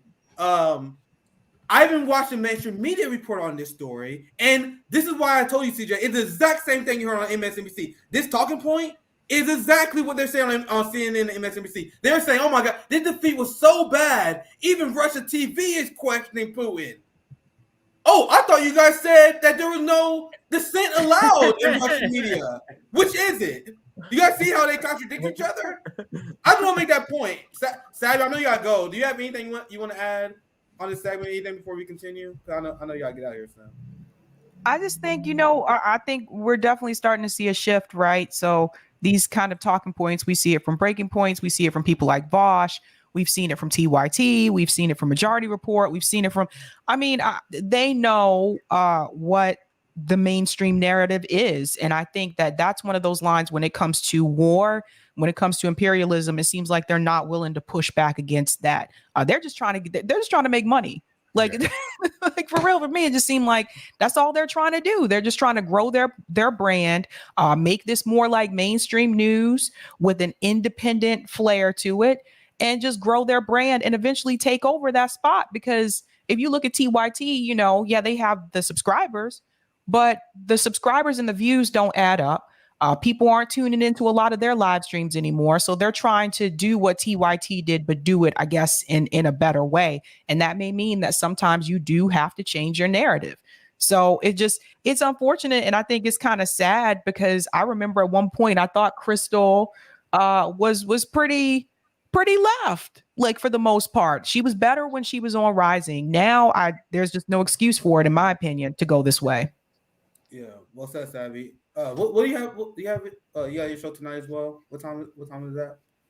Yeah, I have my show at 7 p.m. Eastern time, and yeah, should be interesting. But right, make sure you guys check Savvy out. I'll try to let the video play a bit. All right, Savvy. All right. I'm sorry, guys, because when I listen to this, there's so many tricks they play, and I'm gonna let it play a little bit. But almost everything they say, just like it's hard. It's coded. Like everything they say for a reason. And I'm not saying everything is lies. I'm saying look at their agenda. Look at how they frame everything. Exactly the same way MSNBC will frame this. Instead of asking critically, what's the long-term plan? This is what Scott Ritter going to get into. And this is what I can get into later. But I'll let the video play. What is the long-term strategy that will lead to a Ukrainian win? They never ask this question. But I'll let the video play. Some of the images that are coming out too, and some of the reports say, you know, these Russian soldiers are they like ran away. Yeah, they literally were like dropping their rifles, running, taking civilian clothes from the local residents and stealing their bicycles to try to escape. So this was not like some, you know, organized retreat. Even this is projection. At least this is projection. We have seen not only Ukrainian forces do this, but we have proof of them doing this. This is projection, and we know that when Russian forces have retreated, we seen. You know what I'm saying? We have video proof of some of these things, and they're not stealing no bikes. They just, you know what I'm saying, getting their shit together and driving the fuck off and getting the fuck off. This narrative that they pushing, ain't nobody. You really think that Russia needs to run? Let me say this. We could be more hawkish, but that's what you guys want. That he's not going to. Putin is way more smarter than Crystal Ball or even Joe Biden, because you know they want him to be more hawkish, and this will guarantee more civilian deaths and whatnot, and then give them the narrative of him being aggressive, him killing people just by, you know what I'm saying. This is chess, not checkers, man. I'm gonna say this because Russian, as they said, according to them, they said we are regrouping. That's coming from the Russian point of view. They are moving troops around. They are regrouping. There have been many times where the Ukrainians retreated, and they surrendered many times. And then did they cover that as Ukrainians fleeing for their lives? Ukrainians grabbing civilian clothes. So what I am saying, I'm trying to point out the narrative that Breaking Points is framing for you guys. I am not saying they're not being 100% inaccurate and reporting on the fact that Russia is pulling troops out. But why are they using the same exact language I hear on MSNBC? Because when I saw MSNBC said they using their propaganda to say, "Oh my God, the Russia was fleeing for their lives. They was terrified. They even had to grab civilian clothing." This is stuff they say to boost the morale on their side and make their enemy look bad. If you're an anti-establishment news outlet, even if you are reporting this, why are you using their language? You guys see what I'm saying? But I want the video to keep going unless you guys want to add to that. No, I want to hear the rest because there is parts later on that is really going to get under all. Yeah, I promise I just claim that because they so fucking sneaky, guys. They don't get past me. So I'll shut the fuck up. I promise. I'll let the video play for a few minutes. Jesus Christ. It's going to be a horrible winter for the UK, for the whole West. It's going to be a lot of pressure on Putin domestically as well. And we've always talked about how, as hawkish as Putin is, there's a much more hawkish contingent in the Russian body politic and also within the Kremlin to keep an eye on as well. So as important as this is for Ukrainian morale, that's really significant. We had said before that this was kind of Zelensky's put up or shut up moment. The winter is coming. If they were going to be able to make any significant advances back into the territory that had been taken by Russia, this was really the time to do it. Well, they showed they could do that, and that allows them to go and make the case to us and other European allies. Hey, look what we can do when you give us the weapons. We are able to make advances. We can win this war. So for Zelensky and the Ukrainians, incredible morale boost, incredible sort of like tactical strategic boost. In terms of Putin, this is really a difficult moment for him because they're in the exact this war. So for Zelensky and the Ukrainians, incredible morale boost, incredible sort of like tactical strategic boost. In terms of Putin, this is really a difficult moment for him because they're in the exact opposite position. Remember, he really thought at the beginning of this thing. Think about the words she's using and how she's describing. Do you think that's an overreach in her description? They're murderizing the Ukraine. They're tearing them apart. And she's acting like this somehow is even the stakes. But the question is, this is a person who proclaims to be the left. How is the person from the left at no point have any critical critique that goes along the lines of this shit should be already over if the United States stops propping up this proxy war? Like, why isn't she saying anything like that? It's not like she's saying, yeah, let me give you my critiques if the war is going to go on, blah, blah, blah, blah, blah. But it's never an they're picking a side injection. There's never an anti-war left injection into any of these discussions when she's replying to this. Exactly. We keep playing. So let's play.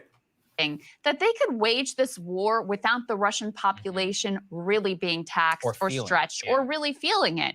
And so as this was all going on, they were having these big celebrations in Moscow, trying to pretend like life was going on as normal, big fireworks display. And there were even some people who were saying like, this fireworks display looks like you're celebrating the Ukrainian military given the day that it's coming. So it's becoming increasingly untenable for him to be able to continue to prosecute this war without a broader national mobilization, which, by the way, is exactly what the hard right factions are pushing for. So it really is a difficult position that he's in right now.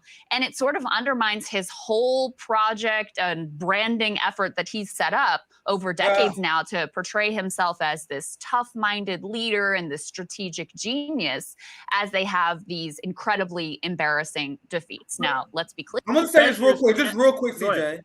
You see how they're doing this propaganda tactic, pretending Putin is weak and feeble, but at the same time, he's so strong, you must expand NATO. Hey, Crystal, if Putin is so weak like you guys claim, why do you guys have to put Sweden and Finland in NATO?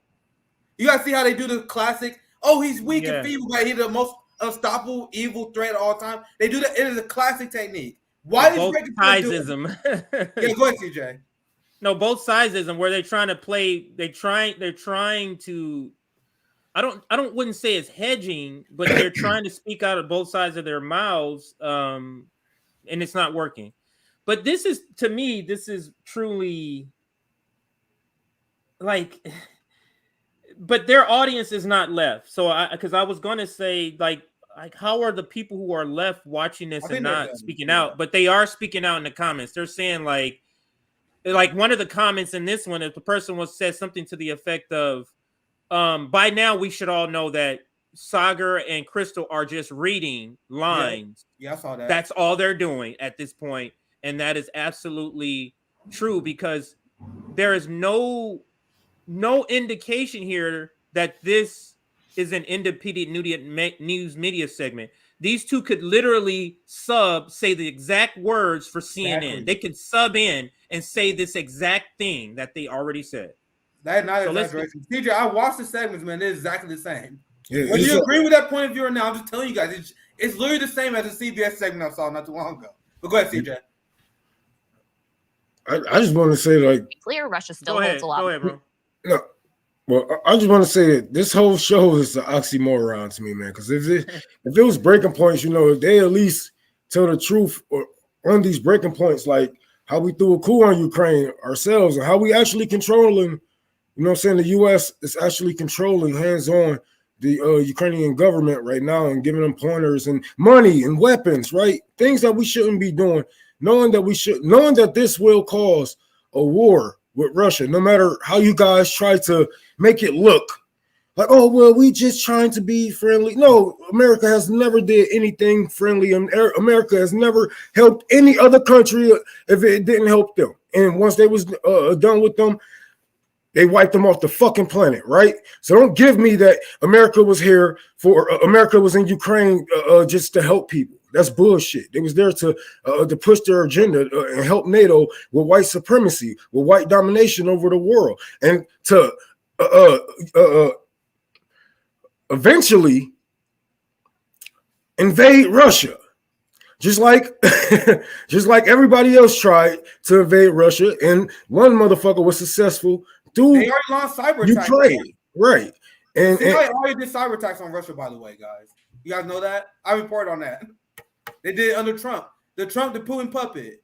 They had CIA cyber attacks on their financial infrastructure. Imagine someone did that to the United States. It'll be war. But go ahead, JB. Go ahead, JB. A lot more territory than they did before this invasion. Let me pause it. Go ahead. Oh, I'm sorry.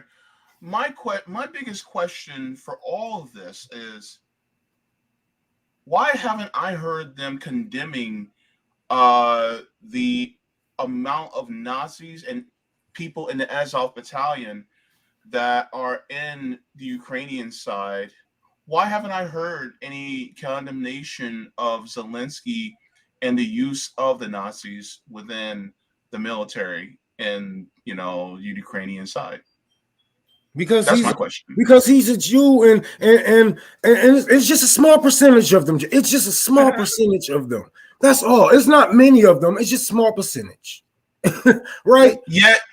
But better yet, when we say some shit like, okay, well, we need to convert these motherfuckers to fight against our enemies. They're like, oh, you guys are Nazis and whatever the fuck. But you guys are actually funding real Nazis. Actual Nazis that would actually kill. That would actually kill for. Do you remember when the shit first popped off? You remember when the shit first popped off and they was having all them black people pushing them black people off the trains? When that black man was running inside of that building, he was trying to push him back out, and he was saying, no, they're trying to attack me, they're trying to kill me. These white supremacists running wild. And was that breaking point? Was that a breaking point for breaking points? No, it wasn't enough. But it's enough to sell these fucking weapons. These people are disgusting, and they're sitting on millions of dollars for a reason. While we're sitting here fundraising for JB. That desk is two JB fundraisers. We're fundraising for half. Like the fundraiser, we got all the money for JB's fundraiser. We still couldn't even pay for the desk that they're sitting in. Right. There's a lot more that the Ukrainian military would have to do to push them back to the February 24th lines, let alone back to, all the way out of the original Ukrainian territory. But in terms of when this is coming and the overall context, it's hard to understate just how significant it is. Right. And Zelensky also casting everything in terms of the winter. Let's put this up there. In his Saturday address, he said that the harsh winter will determine the fate of Ukrainian independence, that the country's fate lies on what happens in the next couple of months. They said this is the most difficult winter for the world. Russia is doing everything in 90 days of this winter to break the resistance of Ukraine, the resistance of Europe, because this is what Russia hopes for. This is its last argument. These 90 days ahead will decide more than 30 years of Ukraine's independence, 90 days that will decide more than all the years of existence of the European Union. Winter will determine our future, casting it very much as, you know, really the decisive point. Game of Thrones-esque. It is winter is coming. Listen, I mean, you know, if I lived there, I would think of the same thing. It's a tough winter out there. Absolutely. No critical so it's analysis interesting of that. from a couple of perspectives, which is that number one, I mean, look, the Ukrainian military did show its fighting capability, let alone the fact that with U.S. assistance, So they're not going to it lead to a. So I reported on the same story, and you guys don't know how I report on it. I was like, Zelensky is a psychopath who's trying to starve the global working class so they can expand NATO. That's what they're asking for. That's unbelievably unreasonable.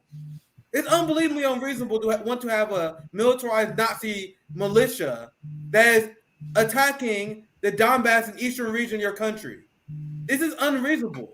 And Zelensky is like, you guys got to sacrifice. The working class has to starve in order to fund our political ambitions of NATO expansion. And then they just reported on it uncritically. Like, oh, yeah, of course Zelensky says that. But also, you know, and Nick, I think you can also speak to this. What about all the Zelensky of purging of dissenting voices in Ukraine who were on the left, who were anti-war? Zelensky basically actually ousted and literally canceled all dissenting voices that were anti-war in Ukraine. Anybody who was on the left, he actually got rid of and purged them. So if you really want to talk about how, oh, well, Russians, you know, they don't really want dissenting voices. Well, neither does Ukraine. And why is the United States government actually supporting that as well? It doesn't make sense. On top of it, if we're going to talk about it, let's talk about the coup that happened in 2014. And on top of it, I'm channeling my inner Nick here. I think he'd be proud. But what about, you know, the fact that that NATO was really used as a tool to push against Russia when they actually promised, I think it was to Gorbachev, that they would not advance NATO past Germany, and they continuously pushed NATO past Germany, even against the promise that they made to Russia. And as they continue to do that, now they're basically putting Putin at a position where he's like, I have no choice because you guys are literally putting weapons at my border. And so if we're going to talk about Russia basically doing a counteroffensive, then why would, you know, like, what if Russia were to do the same thing and do that to Mexico, right? And to put, you know, weapons and counteroffensives at the border of California, New Mexico, and Texas. Like, wouldn't, you know, I also want to bring up the fact that Breaking Points, who is pro-union, have nothing critical to say about Zelensky, who just stole bargaining rights from workers in this country. You guys know that? Did Breaking Points cover that? I did. Zelensky and his party literally banned political parties, and they banned worker bargaining rights, using the war as an excuse. But Breaking Points, pro-union, no critical analysis of Zelensky. Very interesting, right? But we can go back to the video. Do a battlefield victory. Now, as you said and cautioned, the Ukraine's defense minister, actually came out this morning saying, he's like, look, our guys are tired. They've been fighting 6 days straight. This is a tough thing. A lot of Western analysts are pointing out that, listen, if the Ukrainians do get too far ahead of their skis, they could stretch their supply lines and would be vulnerable to counterattack. The Russians are regrouping currently in the east. They are making their defense lines as impenetrable as possible. And now they are launching basically a full-scale air campaign against this town and the region of Kharkiv. They're launching a lot of rockets, bombs. They wiped out power for the city and for the region. Some of it has been restored, but they're making it a full-scale total war. So obviously don't count them out just yet. But I don't think there's a way to describe it other than just an absolutely stunning fold. I mean, the way it is that Ukraine, the way the Russians are governing it militarily, campaigning there, is they have 4 different regions that military commanders are in charge of. You effectively had the collapse of the entire northernmost region of that force. I mean, that would be like, it's difficult to describe in a U.S. context, but I mean, just imagine, a regional commander just effectively folding in 72 hours. Again, it just does not happen for great power military. So clearly they have a lot of issues, supply issues. Vietnam, the North Korea stuff looks a lot Afghanistan. more important in this context, where it seems that they've been having major ammunition and resupply problems as well. So maybe they're a lot closer to crumbling than people think, although, we should also be cautious of what that possibility is. So once again, Ukrainians have seized about 3,000 square miles of territory at their very, very best. That's what they're claiming. The Russians still hang on to a significant portion of Ukraine that they did seize. You see how from the very you beginning. see how that was Dave. You see how uncritically they report Ukrainian propaganda, which I think you should be critical of both sides. I do.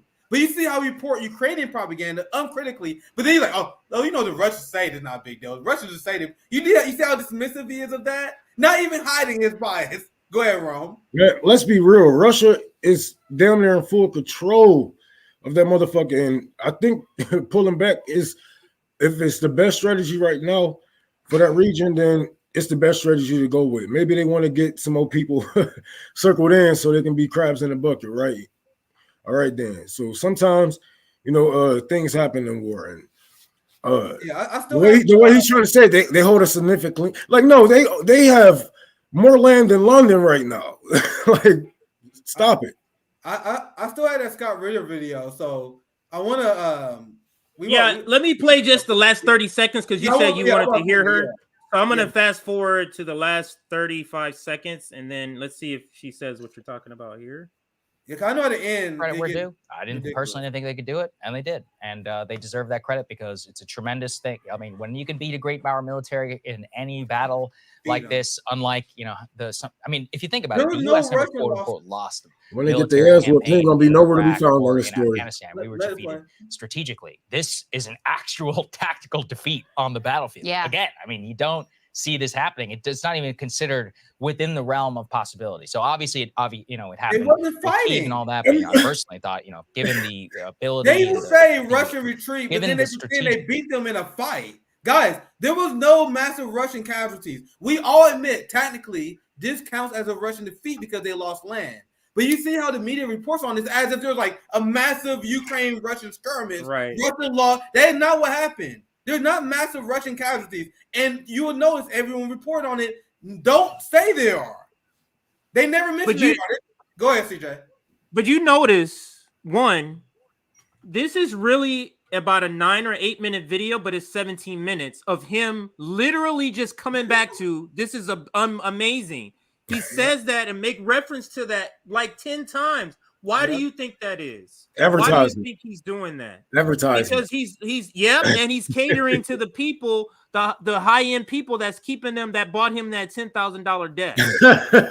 In that ugly ass suit. Oh my people. God. Yeah. He's catering to those people. Yeah, so but I do want to make this point. I'll take that out if you want to put you said you had another. So I want to show you guys someone who actually reports on this critically. And someone who got a lot of experience, Scott Ritter. So I'm going to show his video where he talks about this Ukrainian offensive. And he's going to admit that, like I do as well, Ukraine did take land, and this does count technically as a win. But this is just one very small happening in a long scheme war. And Putin and Russia clearly still have the advantage. And it's insane to believe otherwise. I've seen them say this. I've seen many people report on this as if this is the turning point of this war. Now let's watch Scott Ritter's breakdown because he probably can explain better than me. And just to give you guys another perspective, and just so you can compare how different it is from breaking points. Let's play this video. Thank you, Julian. I'll make another statement here. Prior to this offensive, Russia was fighting a Ukrainian army trained and equipped by NATO.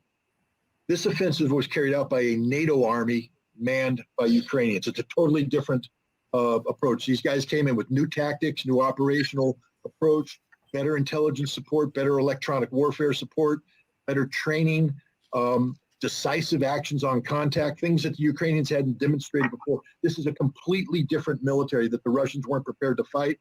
And as a result, the Russians found themselves outclassed on the battlefield, and that prompted again, it wasn't a retreat. Everybody's saying, oh, the Russians retreated. It was a withdrawal. It was organized. It was disciplined. They had to abandon equipment. But the one thing that the Russians didn't do is lose a lot of guys.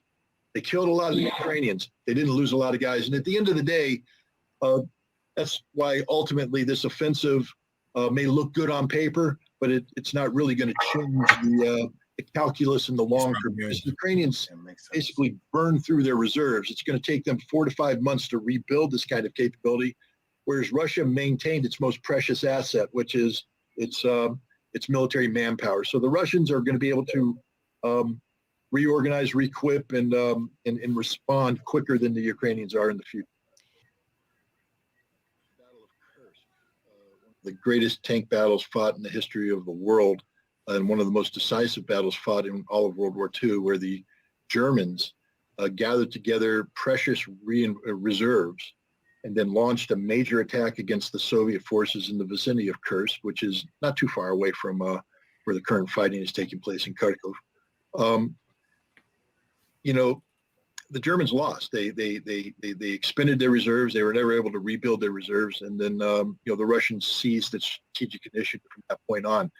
A lot of historians say that at that point in time, the Soviet Union had won the war, but it still took many, many months, years, to actually defeat Nazi Germany. Right now, the Ukrainians have won a battle. That's it. I mean, people need to grow up.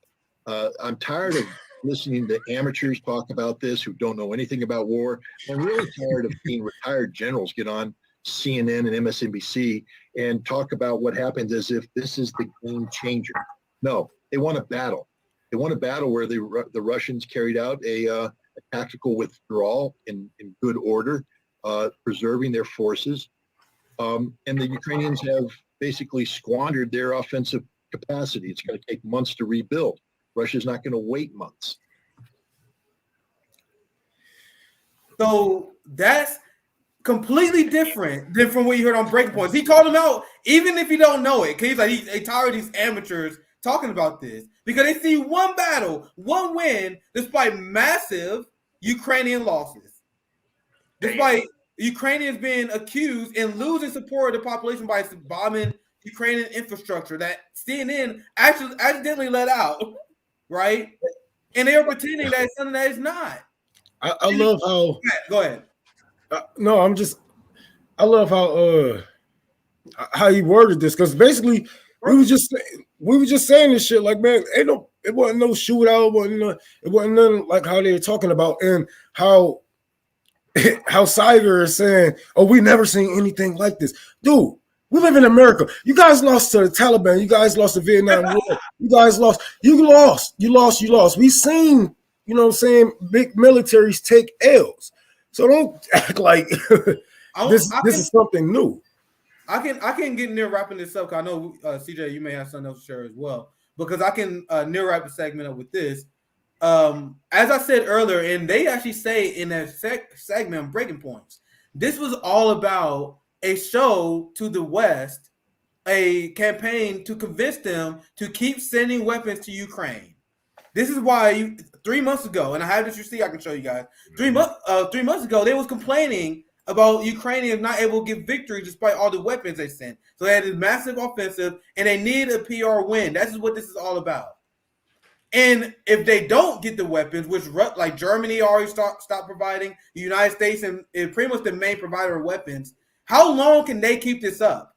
And according to Scott Ritter, there are no massive Russian losses, and Russia has not even began a full-scale war. Even Breaking Points admit that now Russia is now targeting infrastructure like electricity. Now they may bring in more reserve troops because they've just been toying with Ukraine thus far. And people pretending that this is the immediate game changer when this is essentially NATO's army. They're not Ukraine. This is NATO's army manned by Ukrainians. How long can they keep that up? Especially with the winter coming, as they covered uncritically. Zelensky said, "Oh, this winter, what's going to happen to morale of Europe?" Meanwhile, Russia's good. We already showed food prices is low. Their fuel cost is only increased by 10%. Europe is by 80%. So guess who can win a war of attrition? Russia. So you don't get none of this analysis what Scott Ritter was planning on Breaking Points because they're cheerleading for the Ukrainian side because they were just like establishment media. I hope we are clear here. But anyway, I want to get to. I'll pass to CJ.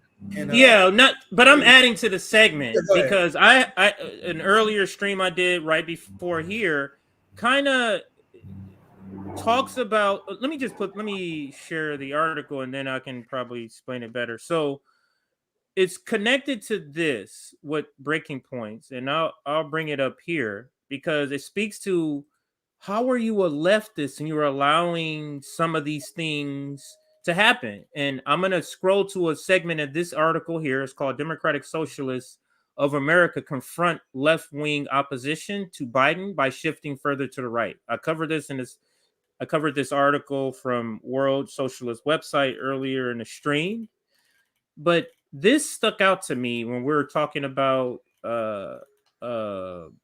Breaking Points. And it's an article that actually, I think it was me in Rome that covered the end of AOC. And I started reading it. It was in Jacobin. It's called The End of AOC Honeymoon.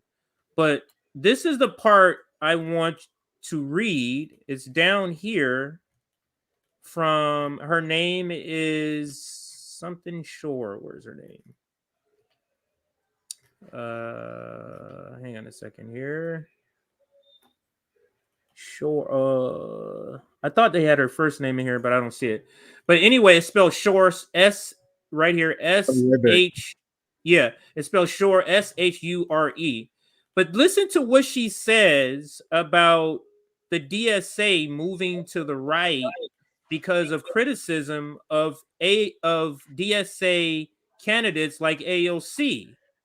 Listen to this, AOC and Jamal Bowman. So Shore is commenting on some of the military voting, like Jamal Bowman voting for the Iron Dome, and then DSA members. Let me back it up a little bit so you can give you context.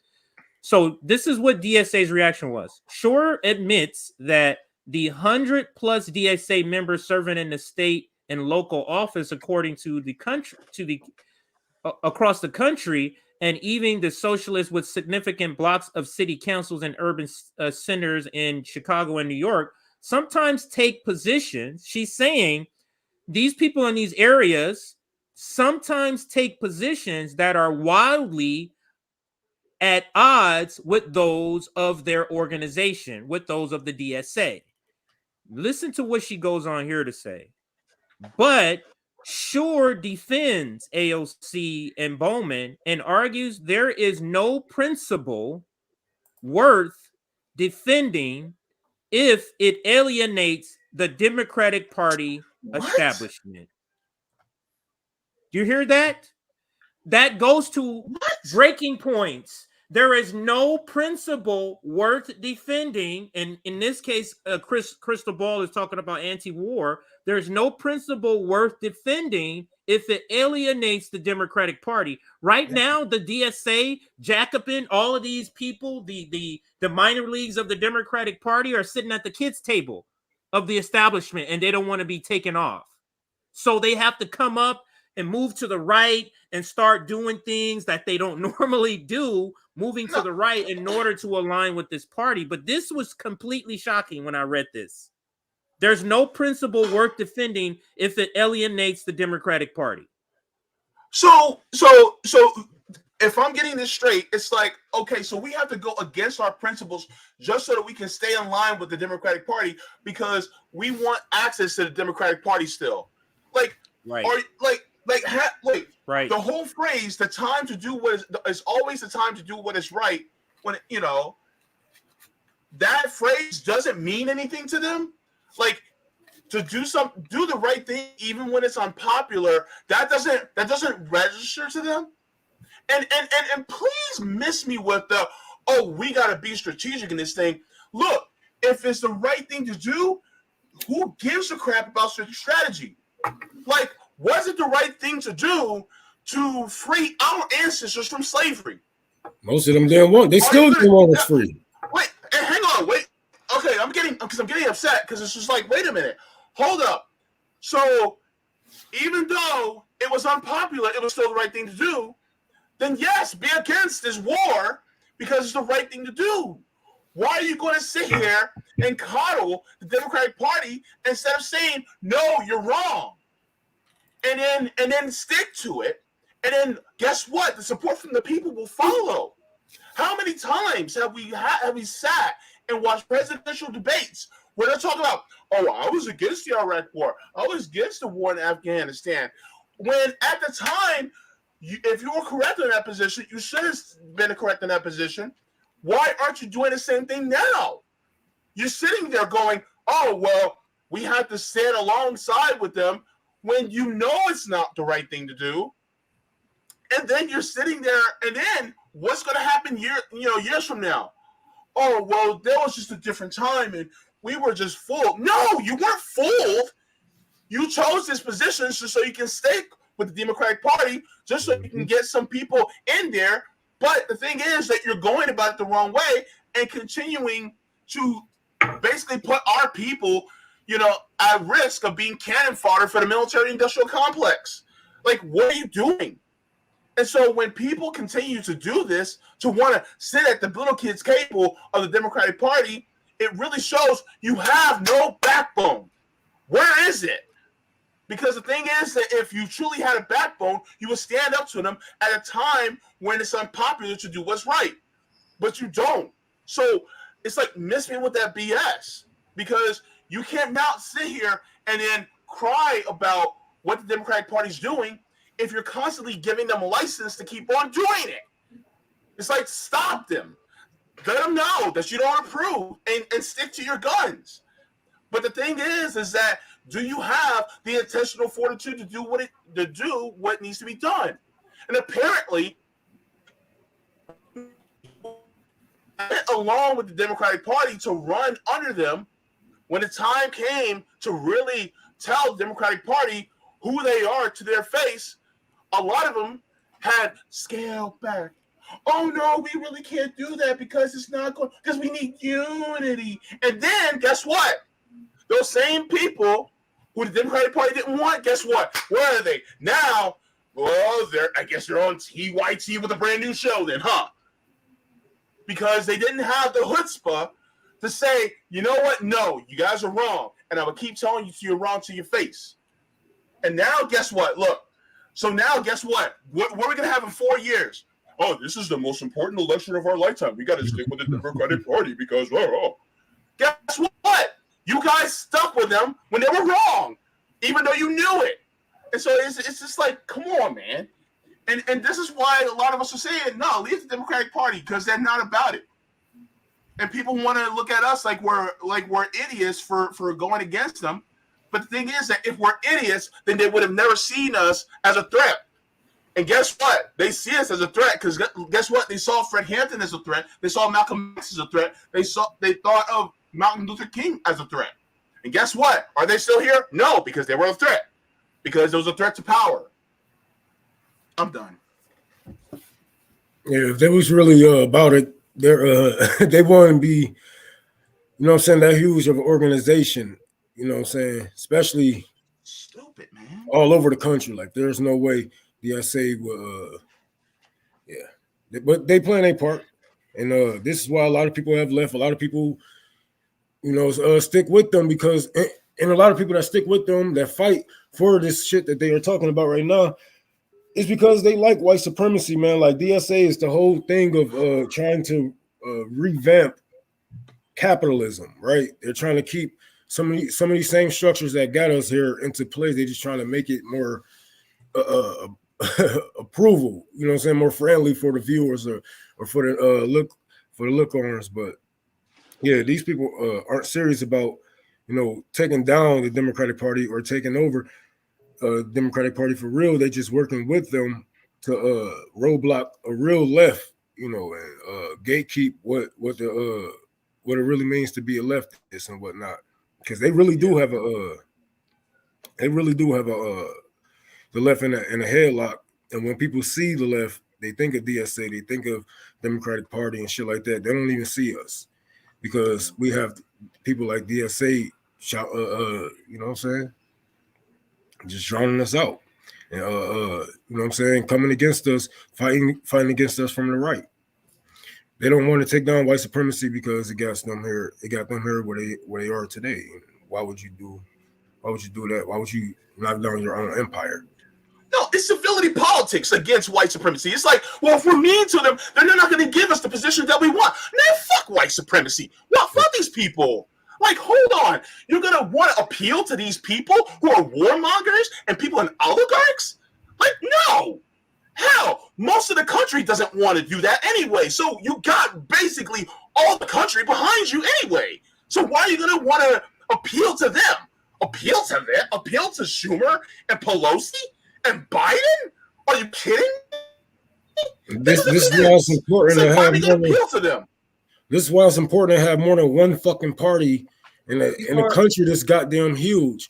You know, we need some fallback. We need some another fucking group that's gonna be cutthroat and say we're not negotiating. We want this, or we're gonna take our voters away. We're gonna get you plaster your face and call you the devil, call you the white devil, whatever the hell it is to get these voters away from you. But they just went along with this and they got themselves here. They got their voters here, and I feel bad for the people that these are the people that said that they wanted to have a political revolution.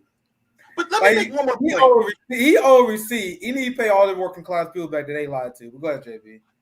Let me make one more point. And I'm talking about the national DSA. I'm not talking about local chapters. Because even the local chapters are looking at national DSA like, what in the hell is wrong with you guys?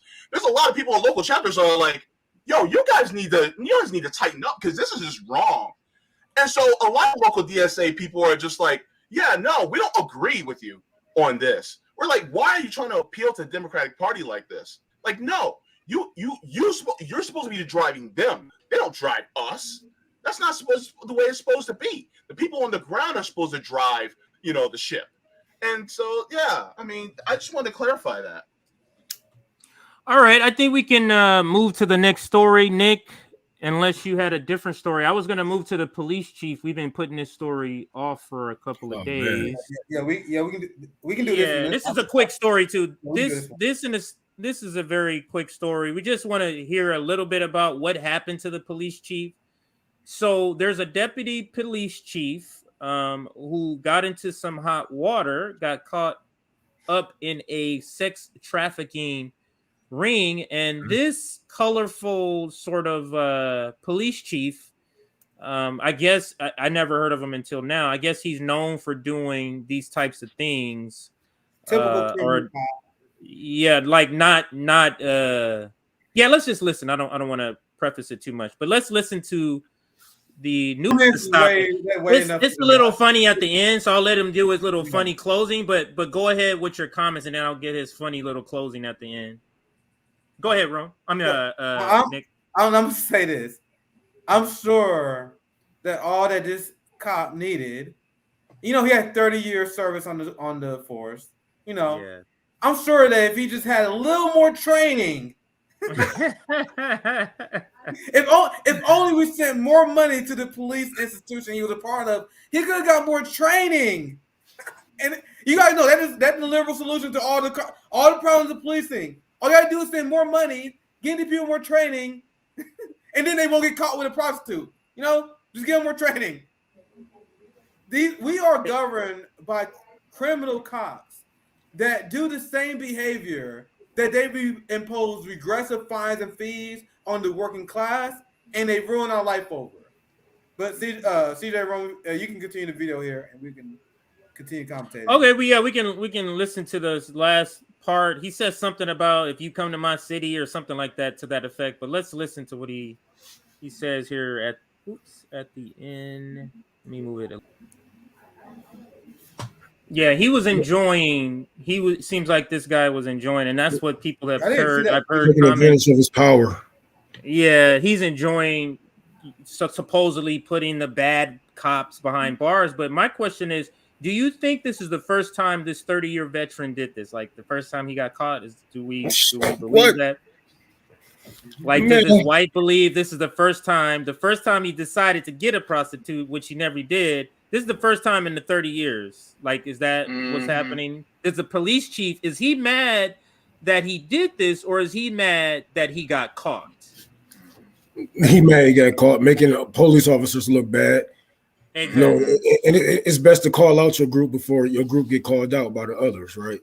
That way, y'all come off as the good guys, or I'm trying to fix this, but there's nothing you can do to fix this. This man has been on the force for 30 years. The hurt that he has done to people for generations will never be erased. You know, we will never know what this man actually done, and if he have taken advantage of prostitutes back in his day. And the thing is, like, I'm not mad at him for just, wanting to go have sex with a prostitute. Go sex workers. That's one of the oldest professions that we have here, and I see no problem with it.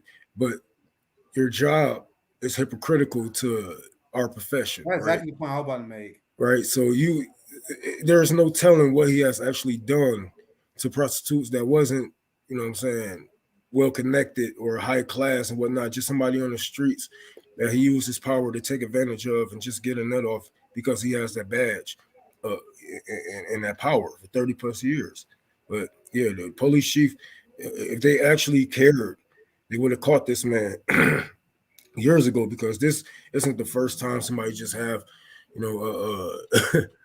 impulses like, okay, it's my first time. I just want to, like, no, he knew what he was doing. He knew how to, like, no, you are well seasoned on this, sir. Like, and I want to talk about the mentality it takes to be a cop. The mentality it takes to be a cop to do something like this, because that's the point I was going to bring up. The police are the greatest working class traitors there is. This is why there's some people asking, like, do you think cops should be part of the revolution? Hell no. Hell no. Fuck that shit. They are traitors of the highest order. Think about this. I agree with Rome. I got no problem with sex work, right?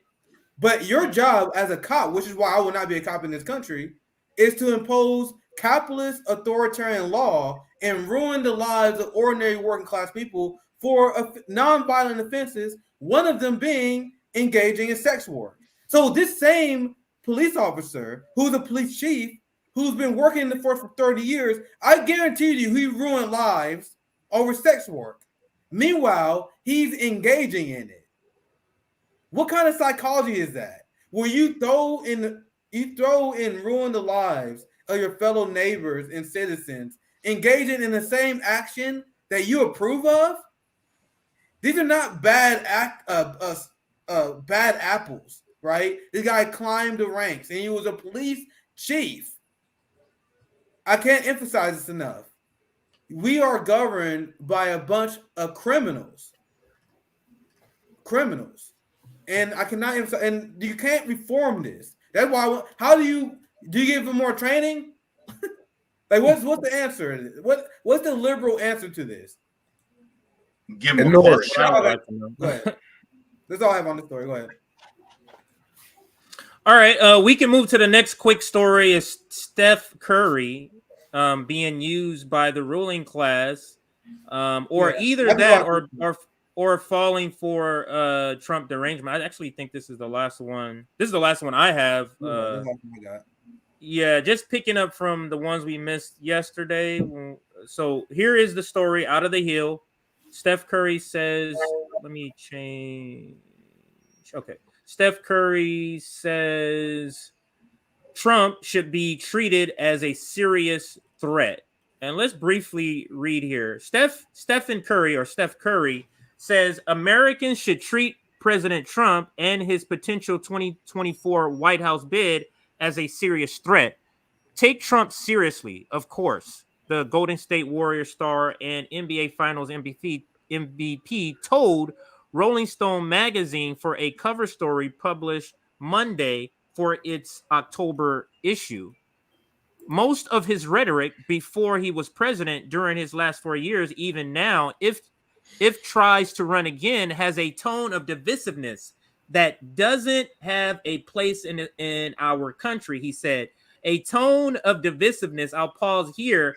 What would you describe as Joe Biden's speech? I was just about to say that. Like he went the Hillary route. He went the Hillary route, calling people deplorable, basically. And you're not gonna win those people over, no matter how pissed off they was mad at Trump. Because you're not just talking about like I don't know.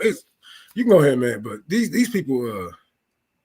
Yeah, I just think it's funny, not funny, but I think it's disturbing, or this gives you a window into how are black people being propagandized? How are they? They enlist celebrities like this. They enlist people like LeBron James, like Steph Curry. So let me read a little bit more of what he says here. As serious and as loud as the threat is of him or whoever else is running for office, Curry, 34, continued. There's a similar urgency and a loudness that's necessary on the other side. It's not the first time that Curry has spoken out against the 45th president. After Under Armour CEO Kevin Plank called the then commander-in-chief an asset to the country in 2017, interview, Curry told the San Jose Mercury News, I agree with that description. If you remove the ET from asset, that he's an ass. So that year, Curry said he didn't want his team to make a traditional stop at the White House to celebrate their NBA championship title. Following Curry's remark, Trump tweeted that the White House invitation had been withdrawn. And I'm going to read this last two sentences and then make comment here. Curry, a board member of When We Vote, Michelle Obama's voter registration and engagement organization, opened up about his activism to Rolling Stone. You've been growing and evolving on the same page as these national political conversations, but it doesn't have to be sides, he said. Any thoughts on so far? Now that shit makes sense, because, dude, all these white men are a threat to us. What are you talking about, man? Like, and if you had any political sense, you would be calling out Joe Biden, Obama, Michelle Obama, and all of them as a group, as a whole. And no matter how you, you know what I'm saying, try to twist and bend how, you know what I'm saying, how these men spit their rhetoric or whatever the fuck, all these men are dangerous. We all seen Pocahontas. We seen what the chief said. These white men are dangerous. And they need to be called out equally. They need to be called out equally. So yes, Trump is a dangerous man, but he's no different. And actually, he's not more dangerous than Joe Biden, because we don't see Steph Curry calling out Joe Biden for starving children in Yemen, bombing children in Yemen. You know, Afghanistan, people are boiling grass because we are, you know, holding back billions of dollars, or stole it and probably gave it to Ukraine by now. You know, this. But do you think he's part of the propaganda machine knowingly or unknowingly? Like, do you think he believes the propaganda he sees on TV, or do you think he's just like, yeah, no, I'm playing my part in this ruling class? I think these niggas need that. They know if they was to say some real revolutionary shit, that money is gonna stop. I don't give a fuck how good you shoot. How, you know what I'm saying? Like, they're gonna pull them strings. They're gonna pull them strings. So that quote by Steph Curry, CJ. What date is that news story? Oh, this is a recent story. Let me get the actual. This is September. Oh, this is September 12th. This is yesterday. September 12th, 2022, right? Yes. 2022. Oh, okay. Very interesting that you're calling out Donald Trump I was just checking the date because I'm very curious that you calling out Donald Trump instead of, I don't know, the president that we have right now. Where we have fucking no water in Jackson, Mississippi. You talking about Trump the Raymond syndrome? What the fuck is wrong with you? We got Donald Trump at fucking Mar-a-Lago playing golf, motherfucker. Joe Biden right now is putting 100,000 more cops on the street, proposing a new crime bill, putting more cops after our giant Black Lives Matter movement, George Floyd protest. But Steph Curry is worried about Trump, the motherfucker that's golfing right now. You guys see how unserious the black capitalist is? There's really nowhere in Jackson, Mississippi right now. But that's his focus. That's why I was like, what date is this story? But because it doesn't affect them, just like white liberals, just like the police state doesn't affect white liberals or the military state. So people like Sam Cedar say, I don't care if the state is funded. It's the same thing for black capitalists. And especially now we're going to bring in colorism, especially as a person as light as Steph Curry is. Ain't no police stopping that guy doing shit to him. They ain't doing a motherfucking thing. So there's just certain things that don't come to him. So that's why I was asking the question. Do you think it's naive that he's come to this point, or you think that it's the class? It's an unavoidable conclusion considering the class he's in. Go ahead.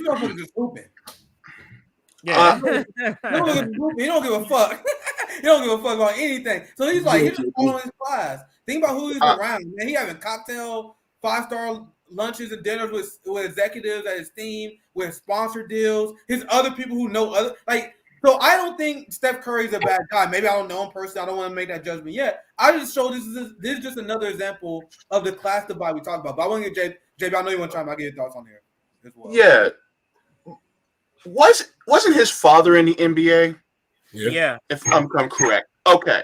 So that means that he grew up affluent. Yes. So he wasn't some kid from the hood like a LeBron James that came up and is now, affluent because he's a basketball player. He grew up with an affluent father. And now he grew up around that. And so now he's continuing to have that affluent basically experience as an adult man. So that plus rubbing shoulders with all these affluent people and being just around that, being around the PMCs basically. So now he's like, oh, well, Trump was bad. And he's sipping the Kool-Aid basically without realizing that, like was said earlier, Trump basically governed the same way as your standard issue president. The only thing that Trump really did that was bad or beyond the pale was he talked too much. Yeah. Right? He talked too much. And so therefore the powers that be saw him as like, yeah, he's a great manager for keeping the system the way we want him to, but he's just too loud. He's a squealer. And so they wanted to get somebody that wasn't as much of a squealer. So they said, we really want Buttigieg, but we can't finagle the system to put Buttigieg there, because if we did, then people would realize how, rigged the system really is. So then we got to get somebody who has a little bit more of a base. So we're going to have to go with Joe Biden. We don't want him because cognitively he's not there, but he's all we got. So guess what? They said, Barack, get your boy in there, get everybody else to drop out. Guess what they did? They got him to drop out. Guess what happened during the George Floyd protest? Barack, we need you to kill the movement, because if they start a general strike, we're finished. Barack's like, all right, I got you guys. All right, so that's what he did. He called, made a call. It was like, all right, we're killing the movement. Okay, guess what? He called Joe Biden. Joe Biden made the move. Now Joe Biden's president. Guess what? Everybody's like, Joe Biden is not there cognitively. Okay, so here's what we need to do. We need to get Joe Biden out of office, but we need to make it seem like the Democrats lose so that we can put a Republican in there so they can continue to keep doing what we want them to do. Guess what's going to happen? And by November, there's going to be a shellacking in the Democratic Party, which is part of the plan. It's part of the plan. And then we're going to have all Republicans. And guess what? Then they're going to be like, are we going to have Donald Trump again? He's a squealer. No, get Ron DeSantis. Guess what? Ron DeSantis, he's going to manage the things perfectly without being a squealer. And he's going to advance things to the corporate narrative even more to the right that we want. So guess what? By 2024, there will be a President DeSantis. By 2024, there will be a Republican House and a Republican Senate, guaranteed, because guess what? It means that the ruling class has already chosen it. The problem is that people like Steph Curry either don't know or he may have an inkling, but he can't say shit because he wants that money to keep rolling in. That's what it is. And if I'm wrong, I'm wrong. And tweet at me if I'm wrong. But this is how I feel. Guys, do you agree with me or do you think I'm wrong? I agree with you. I feel like it's either going to be him or him and Trump going to be on the same ticket.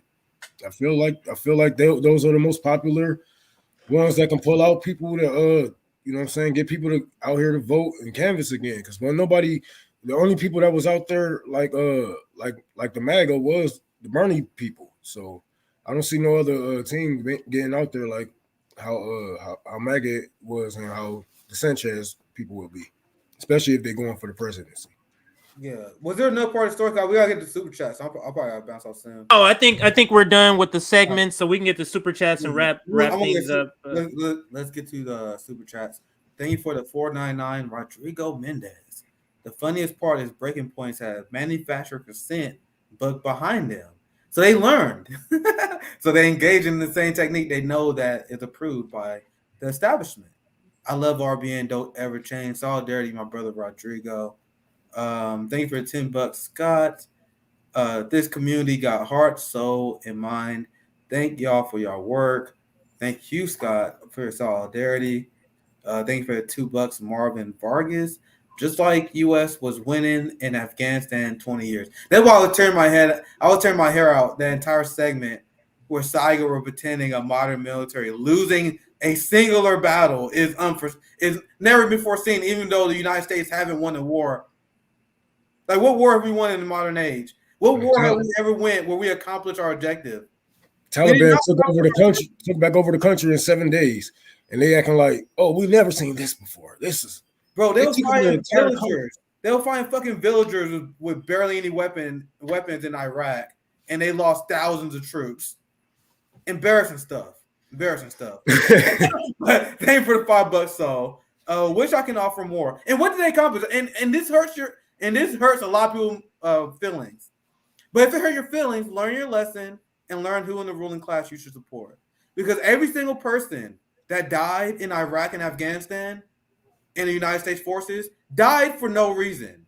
I'm sorry to say it, but I had to repeat it because I got to get to your guys' brain. Our ruling class is sending young men to their death for no reason. And if you guys disagree with me, tell me why a soldier died in Iraq. What did they accomplish? What did the soldier who died in Afghanistan accomplish? Guess what? The Taliban's still in charge. So every single U.S. soldier that died in Afghanistan and Iraq, I know it hurts to say, that is a wasted life. And that's why I'm against the war machine. Because I got that pain, right? Thank you for the $5, so wish I can offer more. No, $5 is enough. Solidarity, my friend. We all work class. But we all suffering in PR from a government-sanctioned private monopoly called Luma that is breaking our backs. Thank you. Like I said, we all working class here, so we appreciate any support, right? Yeah. And there's a few more I saw. I put this up earlier before, but thank you for the $200. We stand shoulder to shoulder with our comrades. I appreciate that and a generous contribution. Hoping the vision. I have a few of these I put up. I just want to shout them out again because I know we didn't have time to give a proper shout out. So thank you, Hoping the Vision. I saw this one earlier before. Thank you, Lady Alex M, for $30. Another one. I'm just giving you guys a shout out because we didn't acknowledge it, but I saw you guys. Thank you for the $2, Frank Johnson. Thank you for $2. Bad fellas. Breaking points, aka talking points. Of the that's a good one. Of the establishment. Because everything they talk about stuff they want you to talk about, like the electoral politics, stupid bullshit. So I think we almost pretty much caught up. Yeah, this is the last one we got to catch up on. Thank you for 999. This is about Cornel West.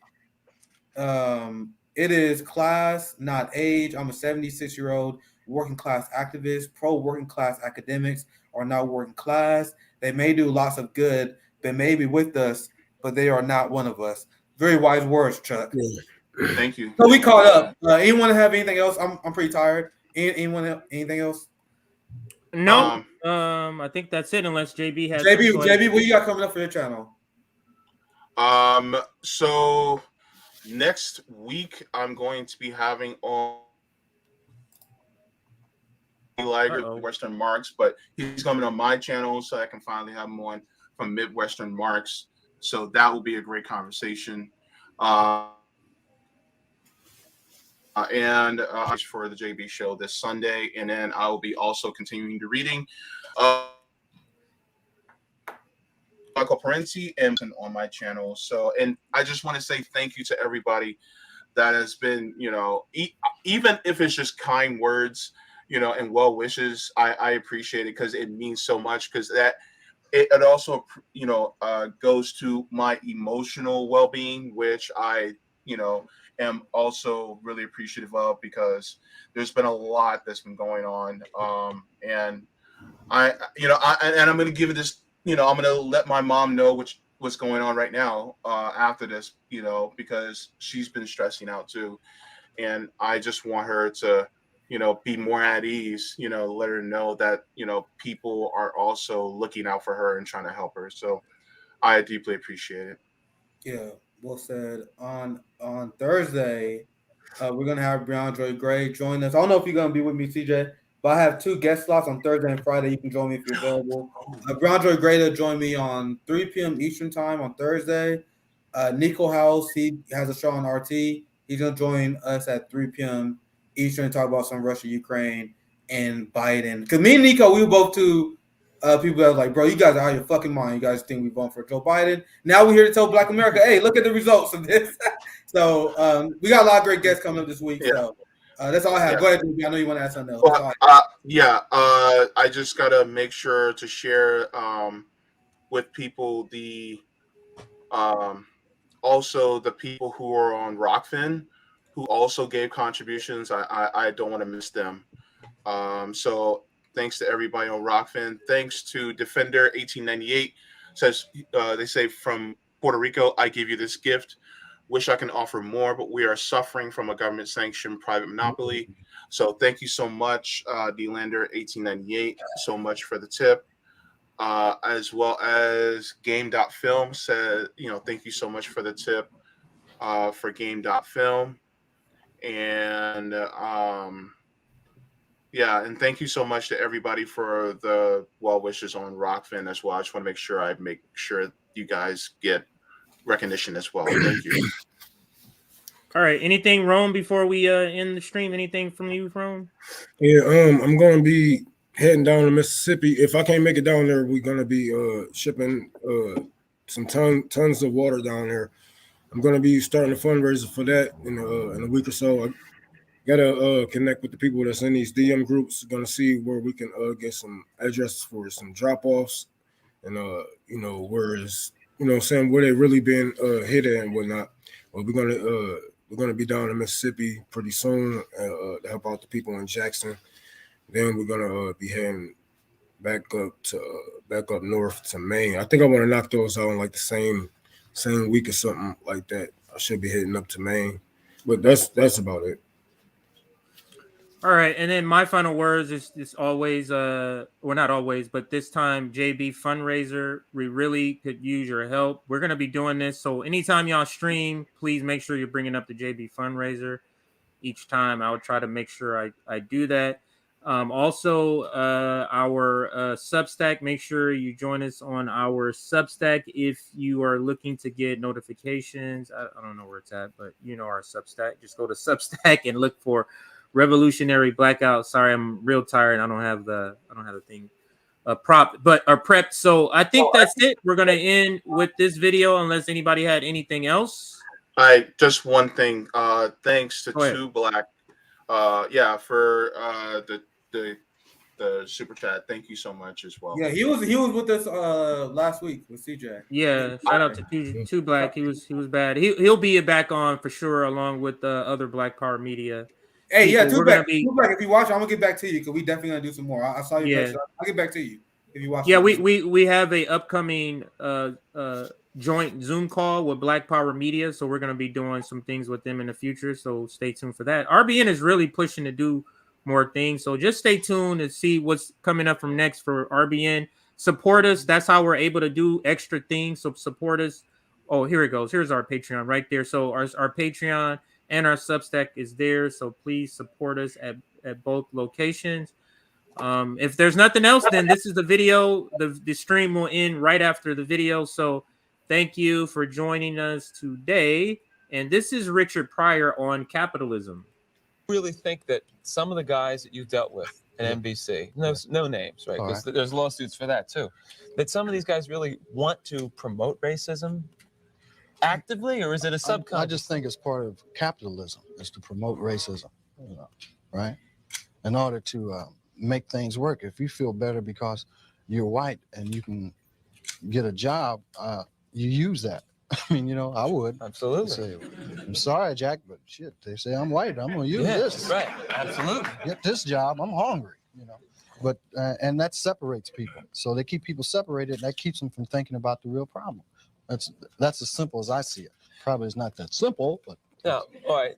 You and I are about the same age, right? We're in our mid-30s. How long is it going to take before guys who think like you, and I say guys who think like me, people who don't want to have racism in the country, people who don't want to be oppressing any minority, whatever it is, sexual, whatever minority, really get into positions of power and can change things? You can't get in a position of power, it seems, if you think like that.